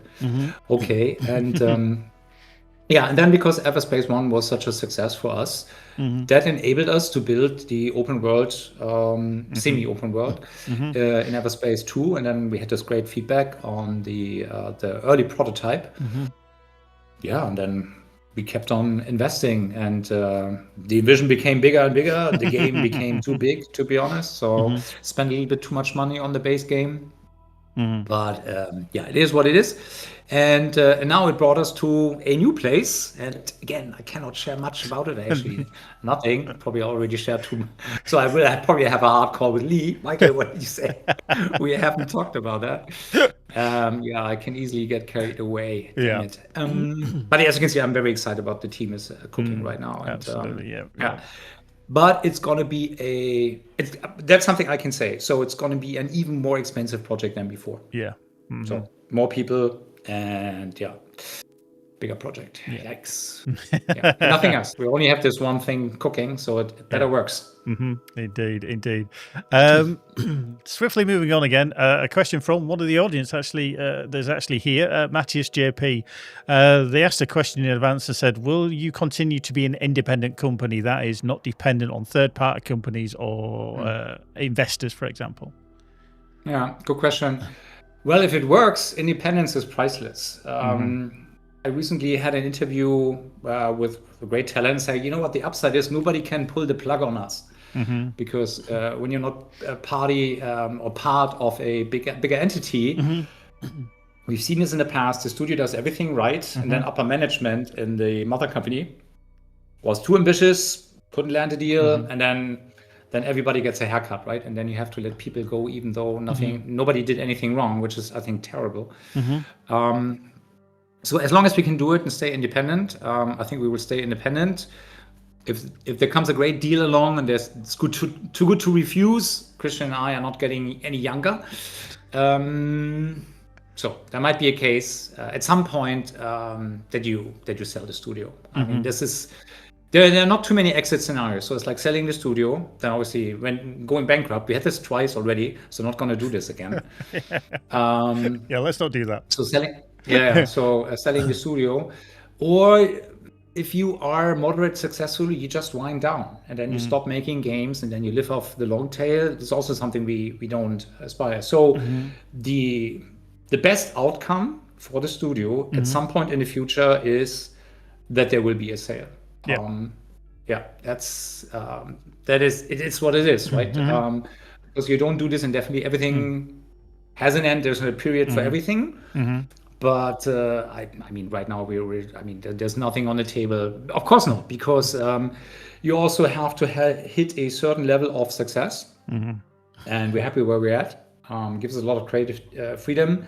The government funding helps a lot, and if the government funding wasn't there, then we would probably go trying to pursue a partnership with a partner much sooner. But once we secure that funding, then we can stay independent for, I don't know, another 5 years or so. And that's all I can see in the future. I mean, 5 years. In our industry. Yes, you never know. And just to reiterate, obviously, Michael's talking, crystal ball kind of thing. You don't know what's going to happen in the future, but, he said him and Christian are not getting any younger. They are older than me. So, they've got to get, the future plan sorted, as quite rightly so. But, nothing to panic about or anything like that. But certainly we are looking forward to some help from the German government, which we've mentioned before. Last question, what I'm going to drag from the pre-ones, because I know we've got so much still to cover, is a question from 8 over on our Discord. It's quite an unusual one. He says he'd like to ask if ROCKFISH Games would ever consider returning to games outside the space genre. Obviously, Fish Labs, previous incarnation, did a lot of racing games back in the day. Any plans for the future? Yeah, I kind of touched on this already. So back in the day at Fish Labs, we were able to try out so many different genres because we were the first bringing this console experience to mobile. And Rally Master Pro became the best rated mobile game of 2008, worldwide average rating of 9.6. So you could say, well, there's definitely talent there, true. But it's also because there wasn't that much competition. So imagine if we were doing, let's say, racing games on PC and console now, who would we go against? Like Forza, Gran Turismo? Yeah, no way. So that's not gonna happen. And even other genres, it's like every time you try out something new, it's a huge bet. You don't know. And then just let's play it through. Let's say we try something new, and then we lock ourselves in for a year because creating a great prototype that's impressive takes a year. The team is now we are 35. It used to be 25. Now we're 35. Yeah, that costs us a few million. So you're betting a few million on a new idea. You throw it against the wall, hope that it sticks. Yeah. You still don't know if you get the funding for the entire project. And if it doesn't stick, then you have to go back to our audience, say, hey, actually now we do space games again. You lost a year, you lost a few million, and you're behind on the genre that you have been good at. So we would lose our momentum. So from a strategic point of view, it just doesn't make any sense at all. The only chance for us to make a different genre would be like what we're doing right now is so ridiculously successful that we can create another team, let them fool around, try something out, and if it doesn't work, then it's not a problem. It doesn't impact us. But we are so far away from that. So, yeah. And even if we were there, I don't know. It's still the chances that you have another hit. It's so unlikely. I don't know.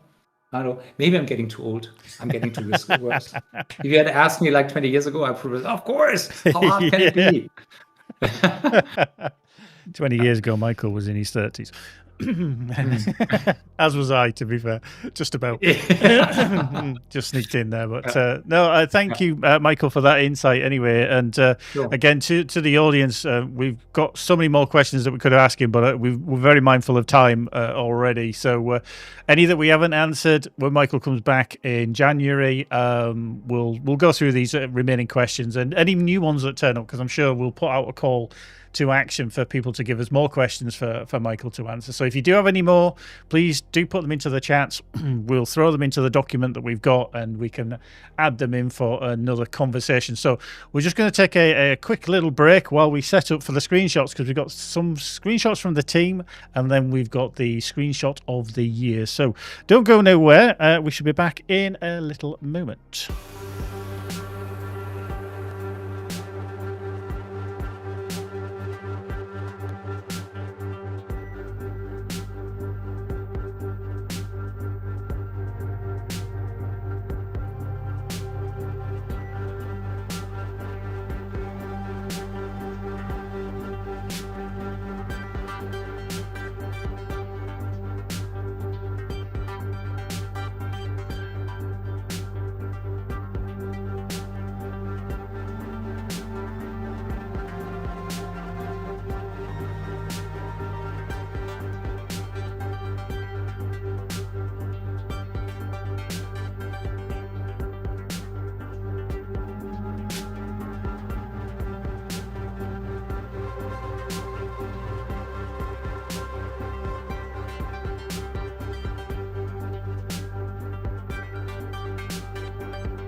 Right, we're just getting things tidied up. 1 second.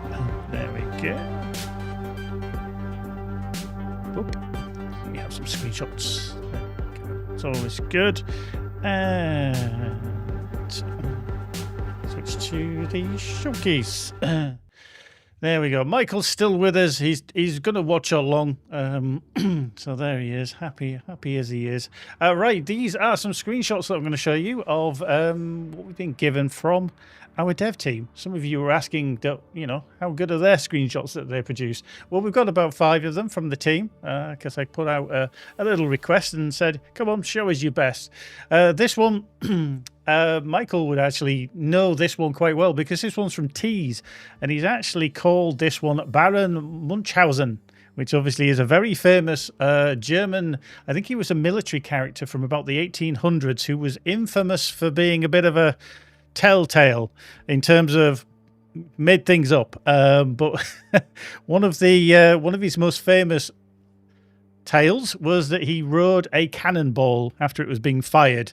So you can see that there's a lot of interpretation there that this bomber from Tees is riding the cannonball. So this one is actually called Baron Munchausen. So if you're aware of that kind of folklore and the story, because I believe he was actually a person back in the day. He was a military character, but then he was kind of parodied in some books as Baron Munchausen with his tall tales, and there was a film obviously as well that came about. So this one was from Tees, a wonderful shot, and I like the fact that there was a backstory there as well. So well done to Tees. Similarly from Tees, this one I think it was quite an early development shot, but it was for our wonderful effects on the engines that we brought in with our supporter pack. And this one is called Fountain. I think we can all understand why it's called Fountain, because obviously it's very fountain-like in the water effect that we've got there with the sparkles and everything. But that's, again, another wonderful shot from Tees. And thank you for all the team that do take the time to get involved. It makes my job a lot easier. By giving us things to show and everything like that. So that was another one from Tees. This one, now some of you will recognize this one from maybe a slightly different perspective, because this was from Torben, and this one was called Outlaw Down, and he did write a little bit of prose for us on this one, and it was the first shot is symbolic for me, as in this shot, because it was the time when we overhauled all our sequences, making them look way more dynamic and fitting to the rest of the game's visual quality. Like, it was a lot of work, but worth the effort. And of course, it just looks cool how the Outlaw Scout crashes into the cruiser. So obviously, one of our cutscenes, you see Adam and Dax firing away, trying to get out of there, and you see it crash into the cruiser. So I think it's a wonderful shot, and obviously the nice little backstory there to understand why it was so significant for Torben. So there we go, a little bit of background about how things change. Another one from Torben is this one, and this one's called Wreckage. I think it's a wonderful effect with the star in the background and all the shadows and rays of light, etc. But Torben says that the second shot was me looking for mood shots for our codex, and I wasn't aware that this particular location could create this beauty. It felt like you can find a nice angle anywhere. And I think that's very, very true. As you swoop through here, I think if you were in camera mode, you would be able to see all kinds of different visuals, and we always say, and I harp on about it, we can create some or the team create some amazing visuals in our games, EVERSPACE 1 and EVERSPACE 2. I think we've been very, very spoilt in how the game looks, and this is definitely one of those things. And then last up, we have this one from HCK called Explosive. And I like this one because I'm like for depth of field. If somebody does a depth of field shot very, very well, I like it. I like it a lot. Slorine, Michael's just taking a break from talking because, to be fair, he has talked for about the last hour and 10 minutes. So, he's going to be quiet for a while. He's having a voice rest. Me, sorry, you're going to have to listen to the Brit for a little bit longer, but he has been talking for an hour and 10. But, to go back to this shot from HCK, a wonderful depth of field shot. I like these. If you do produce these and I see them, there's a good chance you might get shown on our streams. There's a good chance, definitely a good chance. Now Michael may need to talk because I do have some other shots here, because he provided me a little bit earlier, because I know between him and Christian, they're boys with toys. Now. This is a wonderful shot of I think it was some Japanese cherry trees. Was it, Michael? I think that. Yeah. That were being delivered to your mum's house. There was a random day, and Christian and I put in chat. So hey guys, we're off. we're going and gonna plant 3 Japanese cherry trees at my mum's place, and then. They're not just, obviously, they're quite big cherry trees. So I think we have to see the next picture, because there's Michael and Christian with the toys because they've got the little mini digger out. Yeah, so that was fun. So when I ordered these, we were like, yeah, 4.50 meter high, and then they told me, well, every tree is like 300, 400 kilos heavy. We're like, oh, almost half a ton. Yeah, that's a lot. Yeah, and then we had to rent a mini bugger or mini digger, and Christian loves these kind of things, and he's also actually has a license to drive these kind of things. Oh wow, that does not surprise me at all. Yeah. So we were like going mayhem in Mom's garden. Yeah. And because Caspar, our producer, he lives actually very close to my mom's. Oh, okay. So he came over and took a few pictures. Right. That's okay. Why, This is the story. Yeah. There we go. You just, I mean, obviously, for those of you who might not know, Christian did quite literally nearly by hand create the new studio. You know, when the team moved in, he was knocking walls down and ceilings, putting new ceilings up and doing the whole thing. So for him to be involved in a mini digger, that's just so on par for Christian, to be fair. And it looks like he was having fun. There he is reversing through a gap as well, under some probably guidance from Michael, saying left a bit, right a bit. That one is super tricky because it's like on both sides, it's like 2 or 3 centimeters. Oh, okay. At the same time, you have the arm, you have to make sure that the arm doesn't hit the roof. Yeah. But then if the digger tilts to the back, it's no scratches, nothing. Christian was really very, very, how to say, sensitive. Yeah. And, to be very precise with that movement. Oh, yeah. Yeah. Not a single dent in the garage, so Mom was very happy. Oh, that's good. That's good. So my mother turns 84 and a bit, and the garden is her whole thing. So she really enjoys it. Look, we have an action shot now of actually Michael doing some work rather than just stood at the side of the digger, telling Christian how to do everything. He's actually there helping out. Gary, how much do you like your job? I've just been warned up. But no, he's very hands-on. He's Michael, very hands-on. So it looks like Christian's doing all the driving and everything, and Michael's getting in the trenches there and dropping in the cherry tree and getting his hands dirty. That was fun. Actually, the mini digger was squeaking because it's like it was so heavy, and you have these hydraulics go like you could really tell like it's the best it can do. Yeah. And so the trees, thank God that they weren't any bigger. But at the same time, the digger couldn't have been any bigger getting through the garage and the house. And this is now the end result. So Mom got 3 very nice Japanese cherry trees. This is the white one. That's a little bit more narrow. And then 2 others is going to be pink. So next April, we should. I can happy to share some shots of the end result. Should be very, very I think we need to see the before, which we're seeing now, and the after for definite. See how the cherry trees have grown. But there we go. So this is proof I also have a life. I do something else. Exactly. Playing video games or with my team designing games or producing games. Yeah, exactly. And I think we just got proof that, I mean, people are saying now, oh, look, we're going to have a creative mode in the next game, base building confirmed, and, it's gardening. Oh dear, there's so many things that people will be asking for. They'll be wanting a gnome next to a fishing pond or something like that, just so they can have the Arc 9000 fishing in and stuff like that. Terraforming coming in, maybe. That would be I love it. But those are just some behind the scenes shots that Michael graciously prepared for us and allowed us to show. But we do have a life outside of Rockfish. We're human beings, and whilst we work and have a passion for working on games, we do also have a home life as well, and that is just some of Michael's background. Now, Michael, you can shut up again now. You don't have to talk. I'm going to switch over to our other screenshots. If I just bring them up 1 second. Let me just grab my screenshot. That's not the screenshot folder I want.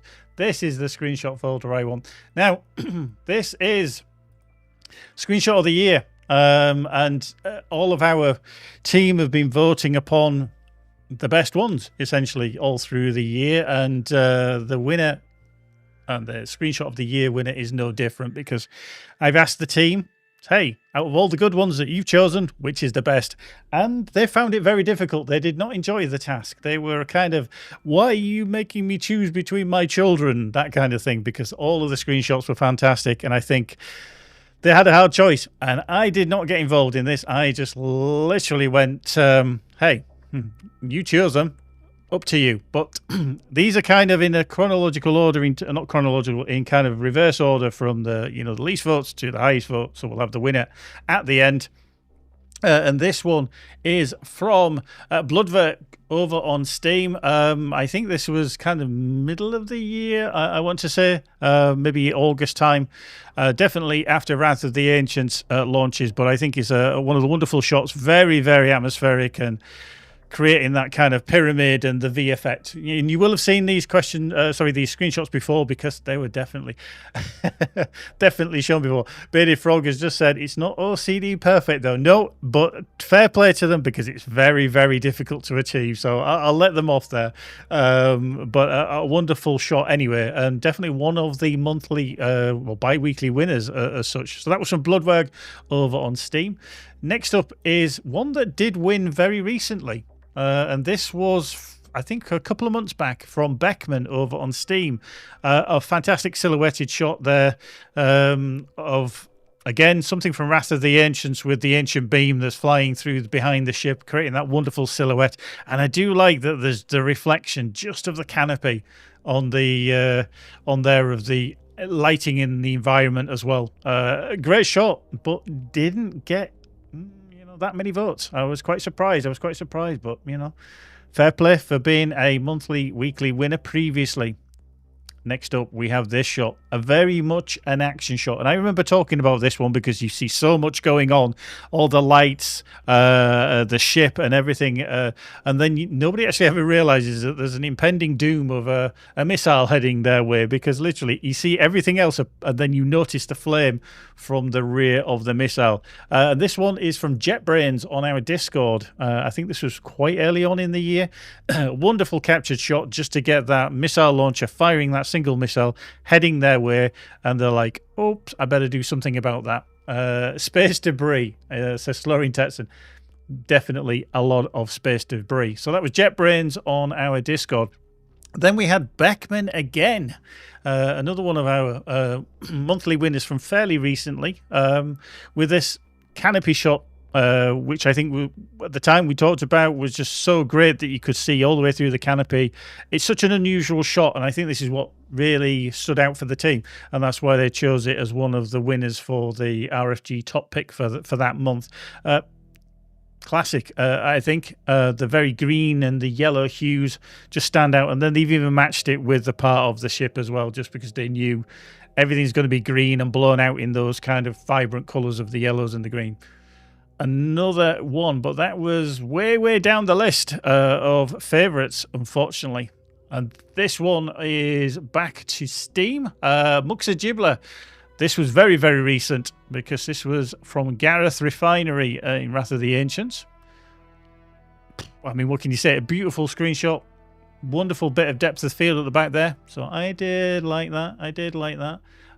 Which were very, very nice. And obviously you can see Adam there flying the Wraith. If you've not flown the Wraith yet, you could do. It's a toughie to master. I haven't seen many people actually do it. But I'm just trying to catch up with some of the chat. Some of these could go straight to the Steam pictures. Yeah, I mean, some of them are fantastic, and that's why we pick them out. And for anybody that doesn't know, if you post them on social media, if you post them on the Steam forums or on Steam pictures or on our Discord or anywhere like that, I scour the internet for pictures of our game, and then every month I collate them and then give the top 10 to the team to decide which they think is the best.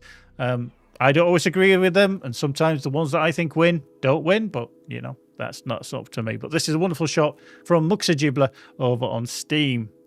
Now, a regular person of our Discord forums and screenshots is Kizor, and this is their screenshot with the artillery beam that is messing up that ship quite badly. Obviously spamming many times the artillery orbital cannon to create that wonderful effect. And I know a lot of people have tried to do this, But I think this is one of the best ones that we'd seen. You know, there's a couple of pairs on the right-hand side and then the other 4.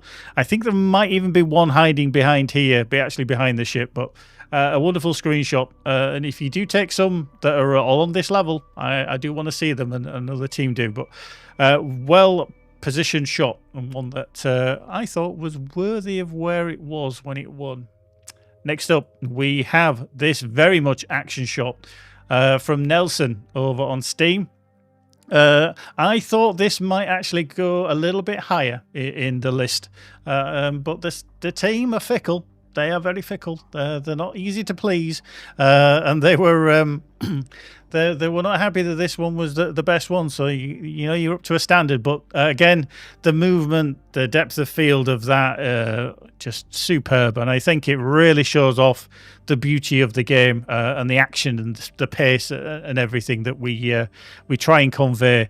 So yeah, mess around in the picture mode, move your camera around, take as many different angles, because there might be just a little move in a certain direction that you do, and then it changes the whole composition of the shot, and yeah, give you hours of fun. But that one, like I say, was from Nelson over on Steam.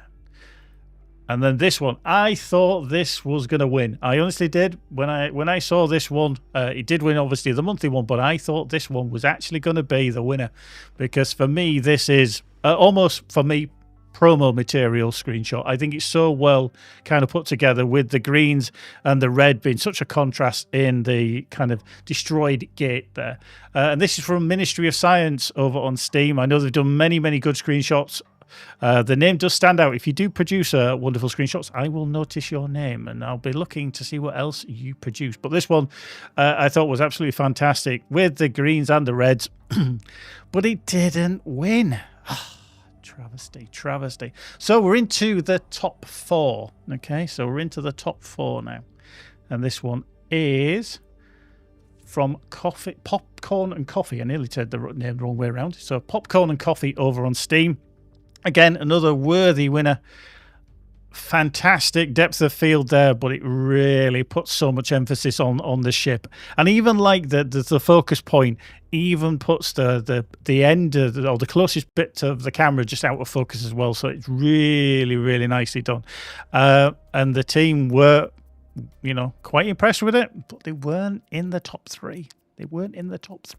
So the bronze medalist this year is the Chemical Bro. A wonderful shot from our Discord. Very iconic. I know a lot of people have kind of made this imagery, usually in a silhouette form, where they've put their ship as a silhouette in front of the main star of a system. But this one done it kind of slightly different, where the moon or the planet is kind of encompassed by the wings of the ship. And a wonderful screenshot. I will put all the screenshots up onto our Discord so you can see them in slightly higher format than just what I'm showing you here on the screen. So beautiful shot. And a lot of the team did like this one, but it only got 3rd place. So runner up for 2025 is this one from Electrotech, which is, as we know, a bug. This was not meant to happen, but it is a very well captured picture from Electrotech of the Redeemer ship doing whatever it likes, making some very strange maneuvers in the sky, in space, leaving a wonderful smoggy trail behind it. So I think a lot of people voted for this one because of how clever it was and how kind of perfect it is. Looking down on it, you just know what happens when they used to do that, and it was just going round and round and round, and it just draws you in. Wonderful scenery in the background. I think the coloration that we have on the game is fantastic, but everything just draws your eyes to this ship spiraling out of control. The smoke monster from Lost made an appearance. Absolutely. But it did not win. No, it did not. So who is the winner of the 2025 RFG Top Pick of the Year? We'll have a drum roll. I prepared that earlier. And the winner is This one from Crispy Muffin. And this one actually won by quite a stretch. I was actually surprised because, like I said, I had other choices, but, you know, I don't get involved. But this one is from Crispy Muffin over on our Discord. I'm going to give them a round of applause anyway for being the worthy winner. Again, depth of field. I like it. I love it. And so did the team. And I think a worthy winner. But you might disagree. And I'm sure you will, that you will disagree. But if you think you can do better, you need to produce some screenshots so that I can put that to the test next year when we have a look at your screenshots, and then we'll continue on from January with new RFG top picks. Bearded Frog's happy because a striker wins. Absolutely. 7 indoor. Yeah, this could be the game's icon, not going to lie. Yeah, exactly. I think we're very, very lucky because we produce such a wonderful visual game. That you can take these wonderful screenshots in photo mode and have a fun and play around with all kind of effects. And if you're really, really clever, you can work out what something is, because you've seen all from the screenshots. I think it's about 120, 130 screenshots that we've had to kind of whittle down through the process of the monthly streams to work out which are the best of the best. And this one is the winner for the year. So congratulations to Crispy Muffin. Again, round of applause for being the winner of the RFG Top Pick of 2025. So I'm going to give myself a little bit of a break of talking because we've got an end of year video which is going to wrap up everything that's kind of happened, or the majority of things that have happened in 2025 for here at ROCKFISH, for what we've done on the streams, for the community, travel and everything else. So if you get yourself a drink, park your bum for a little while, get comfy, and we will put this on for you to have a little view of, as I find the correct button, because I don't want to find the wrong button, because there we go. Enjoy. The new year kicked off with excitement as we began teasing details of the upcoming EVERSPACE 2 expansion. Set for release in late spring, the update promised fresh regions to explore, a brand new ship type, additional items and weapons, an expanded storyline, and a host of quality life improvements to the base game.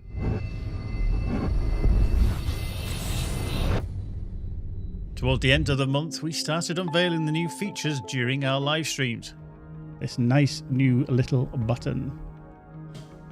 Open ship-to-ship transfer. And players were thrilled to get their first glimpse of the ominously titled DLC, Wrath of the Ancients.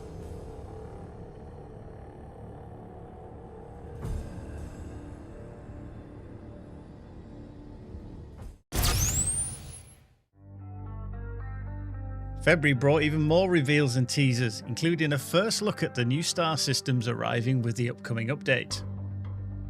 The DLC would introduce 4 brand new systems, along with a range of fantastic quality of life improvements, such as the ability to lock attributes when re-rolling, and favoriting items for easier management. These were just a few of the many enhancements coming alongside the expansion. We also asked pilots which class of ship they preferred, and the results couldn't have been closer. Less than 0.5% separate the medium and heavy classes, and to all the light class pilots out there, we salute you. A new ship was on the horizon, the Wraith, a powerful medium-heavy class vessel unlike anything else in our game universe. Aspiring pilots would need to master its unique mechanics, as the Wraith brought an entirely new style of combat and control to the skies. We explored its design and capabilities in a narrated deep dive video, presented by yours truly. As the events of the new story in Wrath of the Ancients unfold, you'll get your hands on a one-of-a-kind ship called the Wraith. We hope you're ready, pilots, as this fighter flies in a league of its own. During one of our live streams, we were joined by RFG Yan, our quality assurance manager, who shared thoughts and insights into what makes the Wraith special and how it enhances gameplay. In the end, the Wraith is all about like stack management, if you want to call it. The echo fragments that you already saw in the trailer that you pick up. Yeah. that will give you like AoE damage, and then you can play off of those stacks and do some cool stuff with your new abilities that you get when you're in your ultimate. Alongside the ship's debut, we also announced new customization options and ship style and quality of life updates, which we're launching with the Wrath of the Ancients DLC. Looking good while taking down enemies is just as important as winning the fight. Another little QL feature that Deities has brought into the game. You can now see your colors that you already chose right in the overview.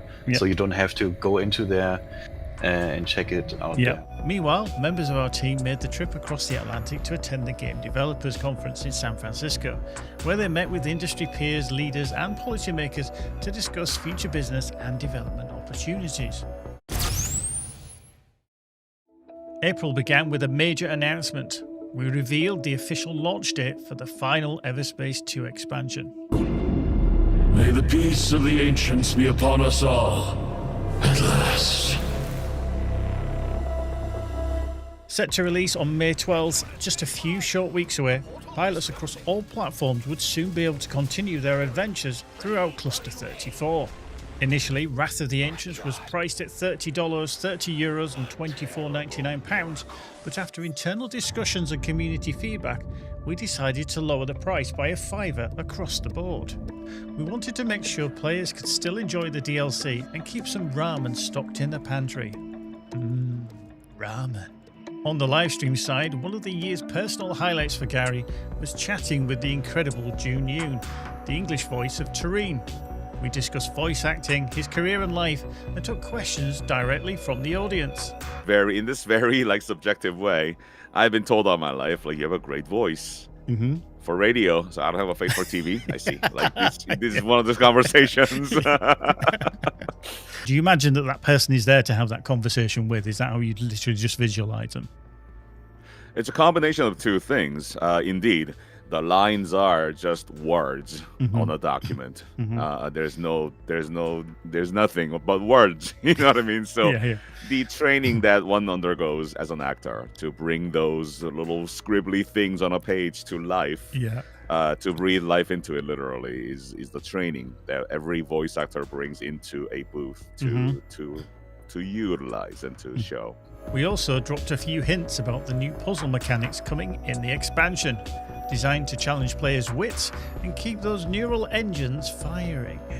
You might not necessarily know where to go and what to look for.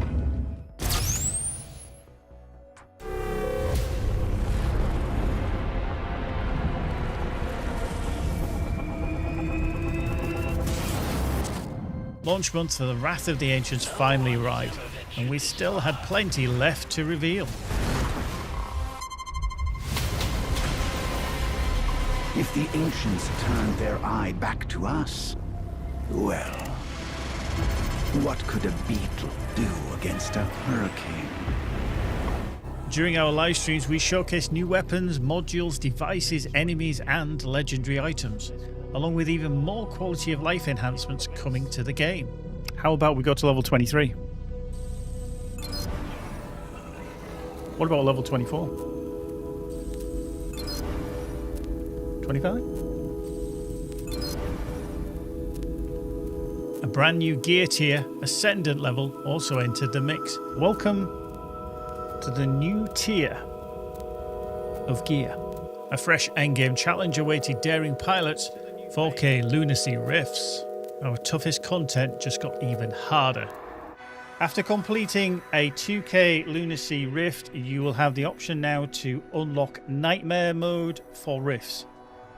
And you will be going all the way up to 4,000. Then launch day was upon us. Are you about to do something unwise? Absolutely.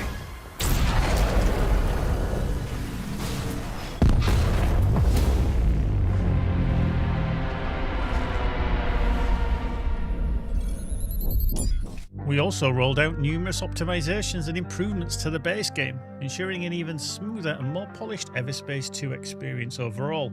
But that wasn't everything. We simultaneously released a brand new digital art book, Ancients and Titans, and dropped the expansion tracks OST, featuring the stunning new music from Gero and Lucas that debuted in Wrath of the Ancients. To wrap up the busy month, we deployed a couple of post-launch patches to address player-reported issues. As always, huge thanks to the community of pilots and testers for your invaluable feedback and support. You help us make EVERSPACE 2 the best it can be. While the team was hard at work fixing bugs and issues, we released our first super light lo-fi beat video, the perfect soundtrack for players to chill to during the workday or while travelling. Featuring a smooth remix of the Golden Age track, the release blends cosmic harmonies and mellow rhythms designed to help players relax and unwind.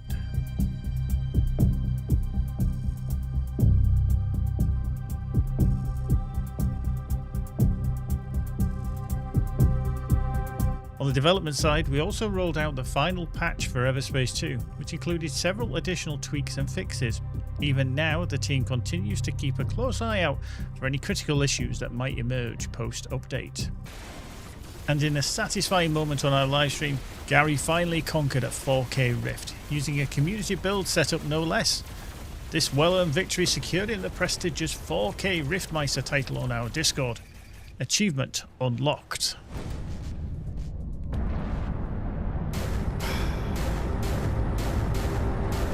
Give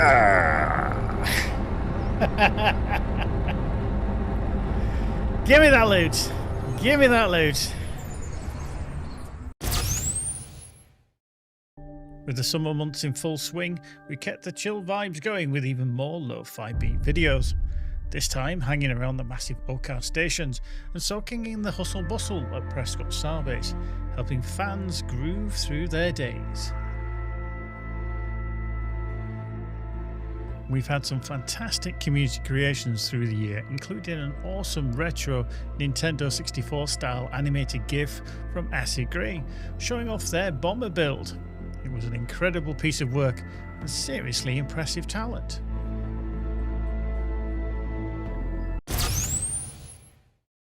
August rolled in with a bang, and we kicked things off with a brand new bundle for EVERSPACE 2.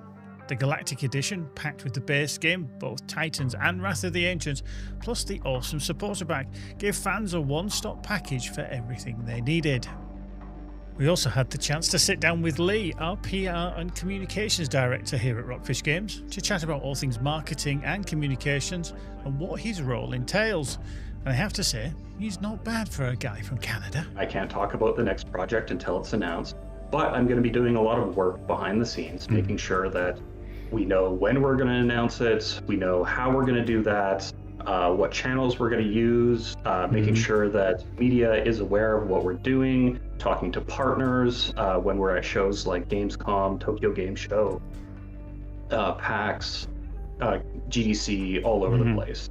On the music front, our OSTs have always been a fan favourite, and after a ton of requests to make them even easier to access, we released them across all major streaming platforms, Spotify, Apple Music, YouTube Music and more, so everyone can enjoy the incredible tracks from Gero and Lucas anytime, anywhere. Towards the end of August, we had our yearly full team get-together at our Hamburg offices. It's always great to catch up face to face, share ideas for future projects, plus we got to enjoy amazing food, a bit of fun and a smidge of beer to toast the occasion. While the dev team were feverishly working behind the scenes on future projects, our marketing and communications team were just as busy. A trip to Japan for Tokyo Game Show as part of the German Pavilion gave us the chance to connect with both new and long-time fans from across East Asia. It was an incredible show in an amazing country and one that we love to attend. Dev interviews are like buses, you wait for one and then another shows up right after. This time we sat down with Tease, one of our senior programmers at ROCKFISH Games. In the interview, he shares insights into his role, the challenges he faced, and the successes achieved during the development of EVERSPACE 2. It was a huge challenge to have this seamless transition between gamepad and keyboard and using one AI for multiple platforms. If someone's like praising that or realizing that's in the game even, and then, oh, that's cool, or I haven't thought about that. Yeah. That's very rewarding, yes. Lots of travelling again in October for various team members, with Michael visiting Graz in Austria for Game Dev Graz. He also attended the Game Industry Conference along with Sven, our technical director in Poznan in Poland, giving talks on various topics within the industry. Not to be outdone, Lee, our PR director, attended the Alberta Game Series in Canada to keep abreast of the industry in his home country, along with business development opportunities. And back at home base, our quality assurance manager Jan jumped onto a live stream for a blind attempt at a 4K Rift build straight from the community. Did he nail it? Absolutely, but not without a few hilarious little hiccups along the way. Oops.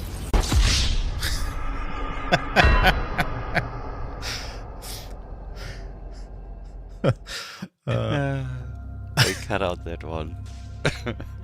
Oh, that was hilarious. Honestly, watching him fly that build was next level. Big cheers, Jan. Absolute top pilot. Jesus. We'll give him a round of applause. Well done, Jan. Very impressive. Music was definitely the flavour of the month for November. We kick things off with a freshly released Superlight Lo-Fi video straight from the heart of RFG. The mysterious forbidden system of Ushak, known for its harmonic ancient voices, was once again brought to life by Gero and Lucas.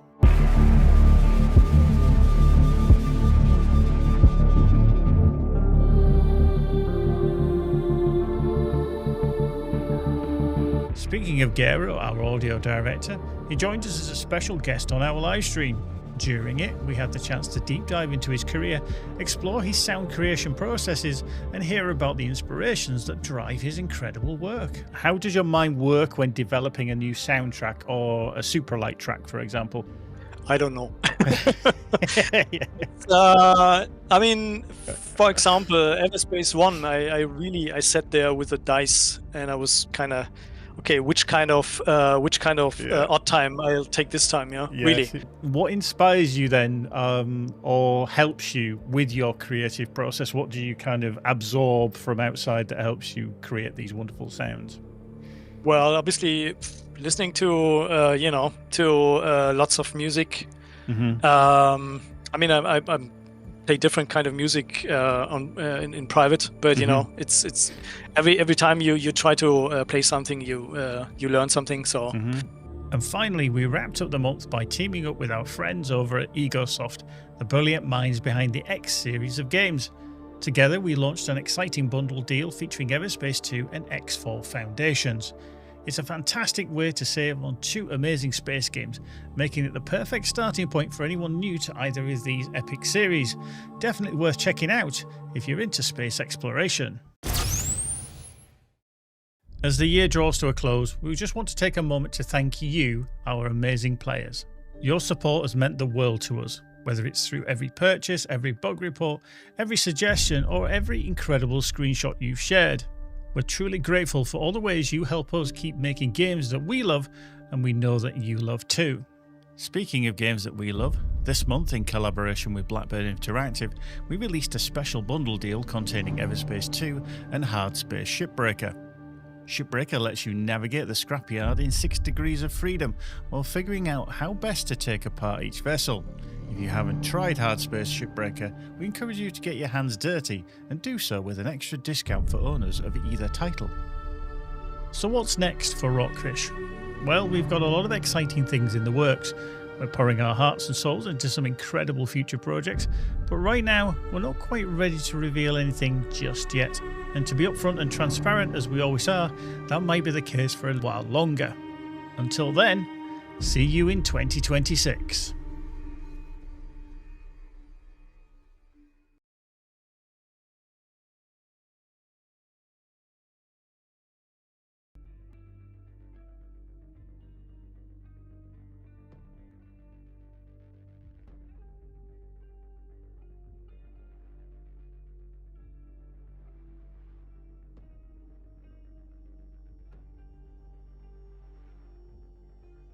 Let's press the right button. Now you can hear me.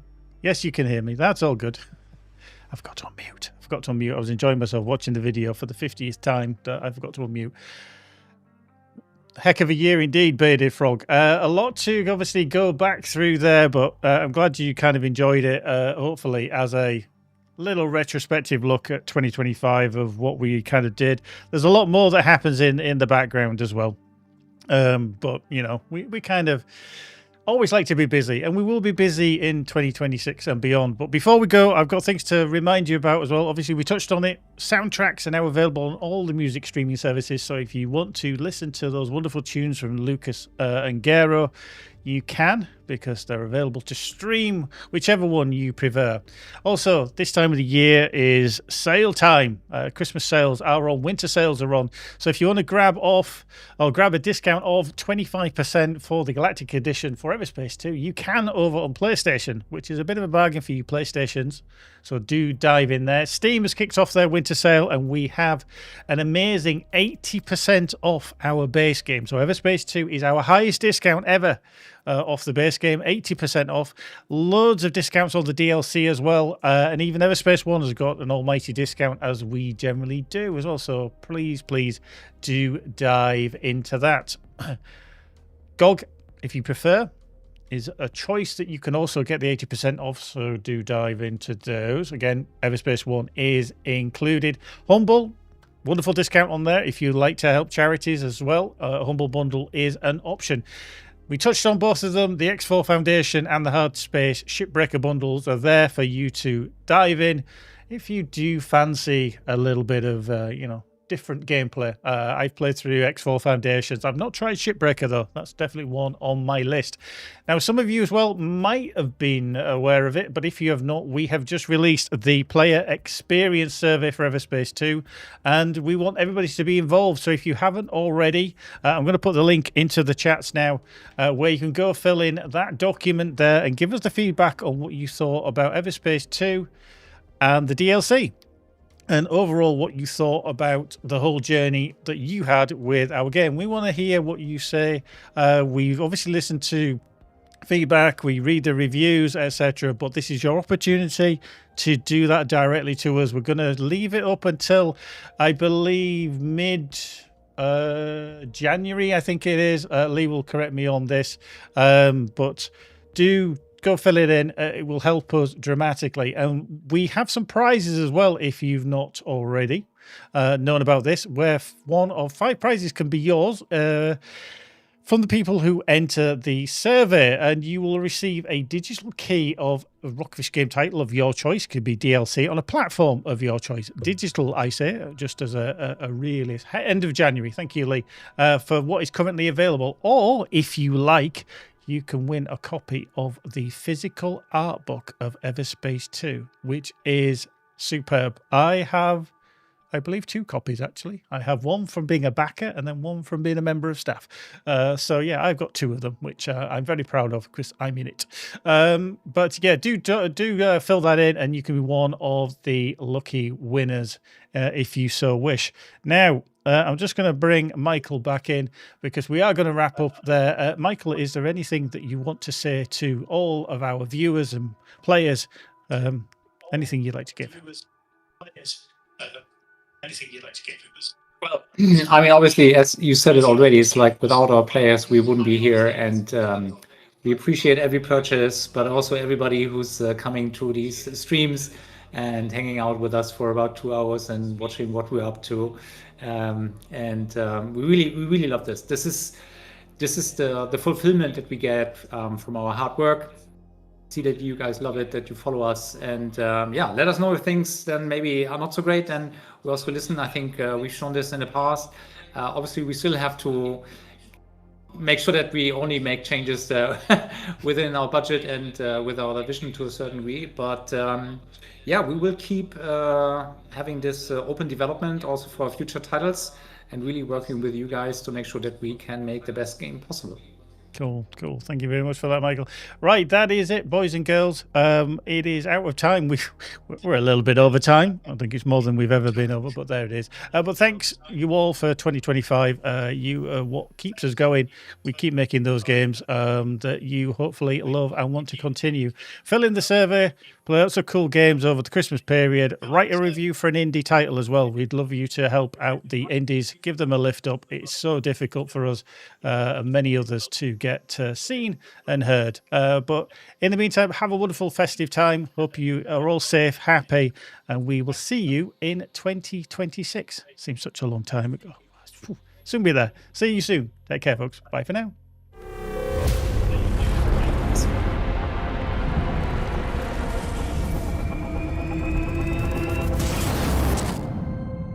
You have been granted passage among our stars. This is a sacred service. Join our fleet's torchbearers. It is the human who defiles our pilgrimage. No one has ever ventured this far.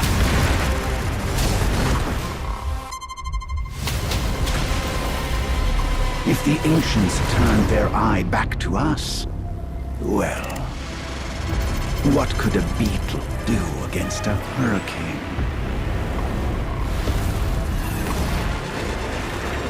What the hell's wrong with the sky?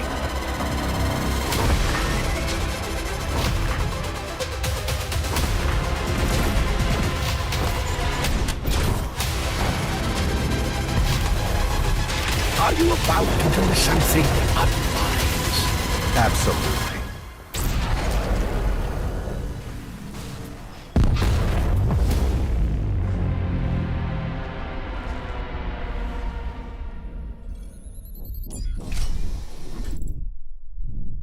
What have you done to me?